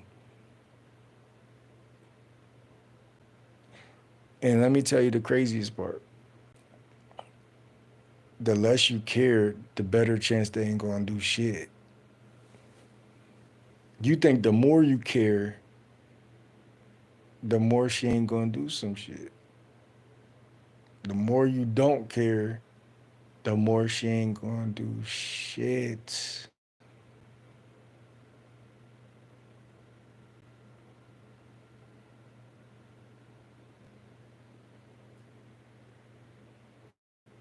Blind faith. You gotta have blind faith. Gotta have blind faith in this shit. Blind faith is the equivalent of confidence. That mean, man, I'm so confident. I believe in myself so much that I don't even gotta keep my eyes on the bitch. And what happens is she starts to trust you. I mean, she starts to trust, she starts to become more trustworthy because you're giving her that, if that makes sense. You're giving her that, like, you're basically saying, I trust you. Like, motherfuckers don't understand how powerful that is. Tell a bitch, like, yeah, nah, I trust you. That make a bitch act, accordingly. You tell the bitch, hey, I don't trust you. Or tell a bitch, hey, I got trust issues. That's gonna make a bitch, oh, I got trust issues too. She gonna match your mirror neurons, nigga. She gonna match your energy on that shit. And you showing that you've been wounded. You're showing that you've been wounded. That's soft. Yeah, nah, I trust you. I believe you. I ain't, you know, that's a form of intimacy. You tell someone you trust them. Security. Okay, if he trusts me, then that mean okay, then I should behave to that standard.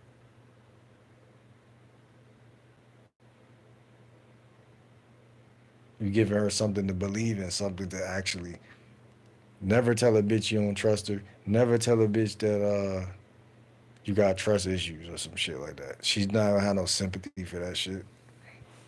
So it's a waste of communication.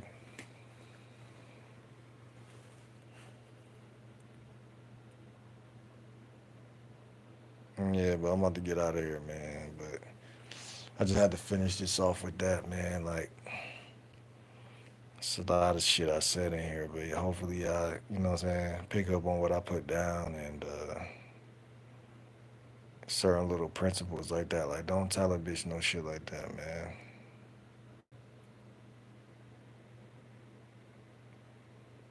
Stop humanizing yourself to the bitch. I ain't telling no chick I got trust issues. I'm not telling no chick, oh, I don't trust you. Now you feminine. Cause if you was really a player, you was gonna be living in so much abundance that you was gonna be able to trust me regardless. Cause you was not like you gonna take a hit if I go fuck off or go fuck somebody. Well, it shouldn't bother you that much. It shouldn't move you that much. Now, a chick naturally going supposed to want to live up to your. You feel me?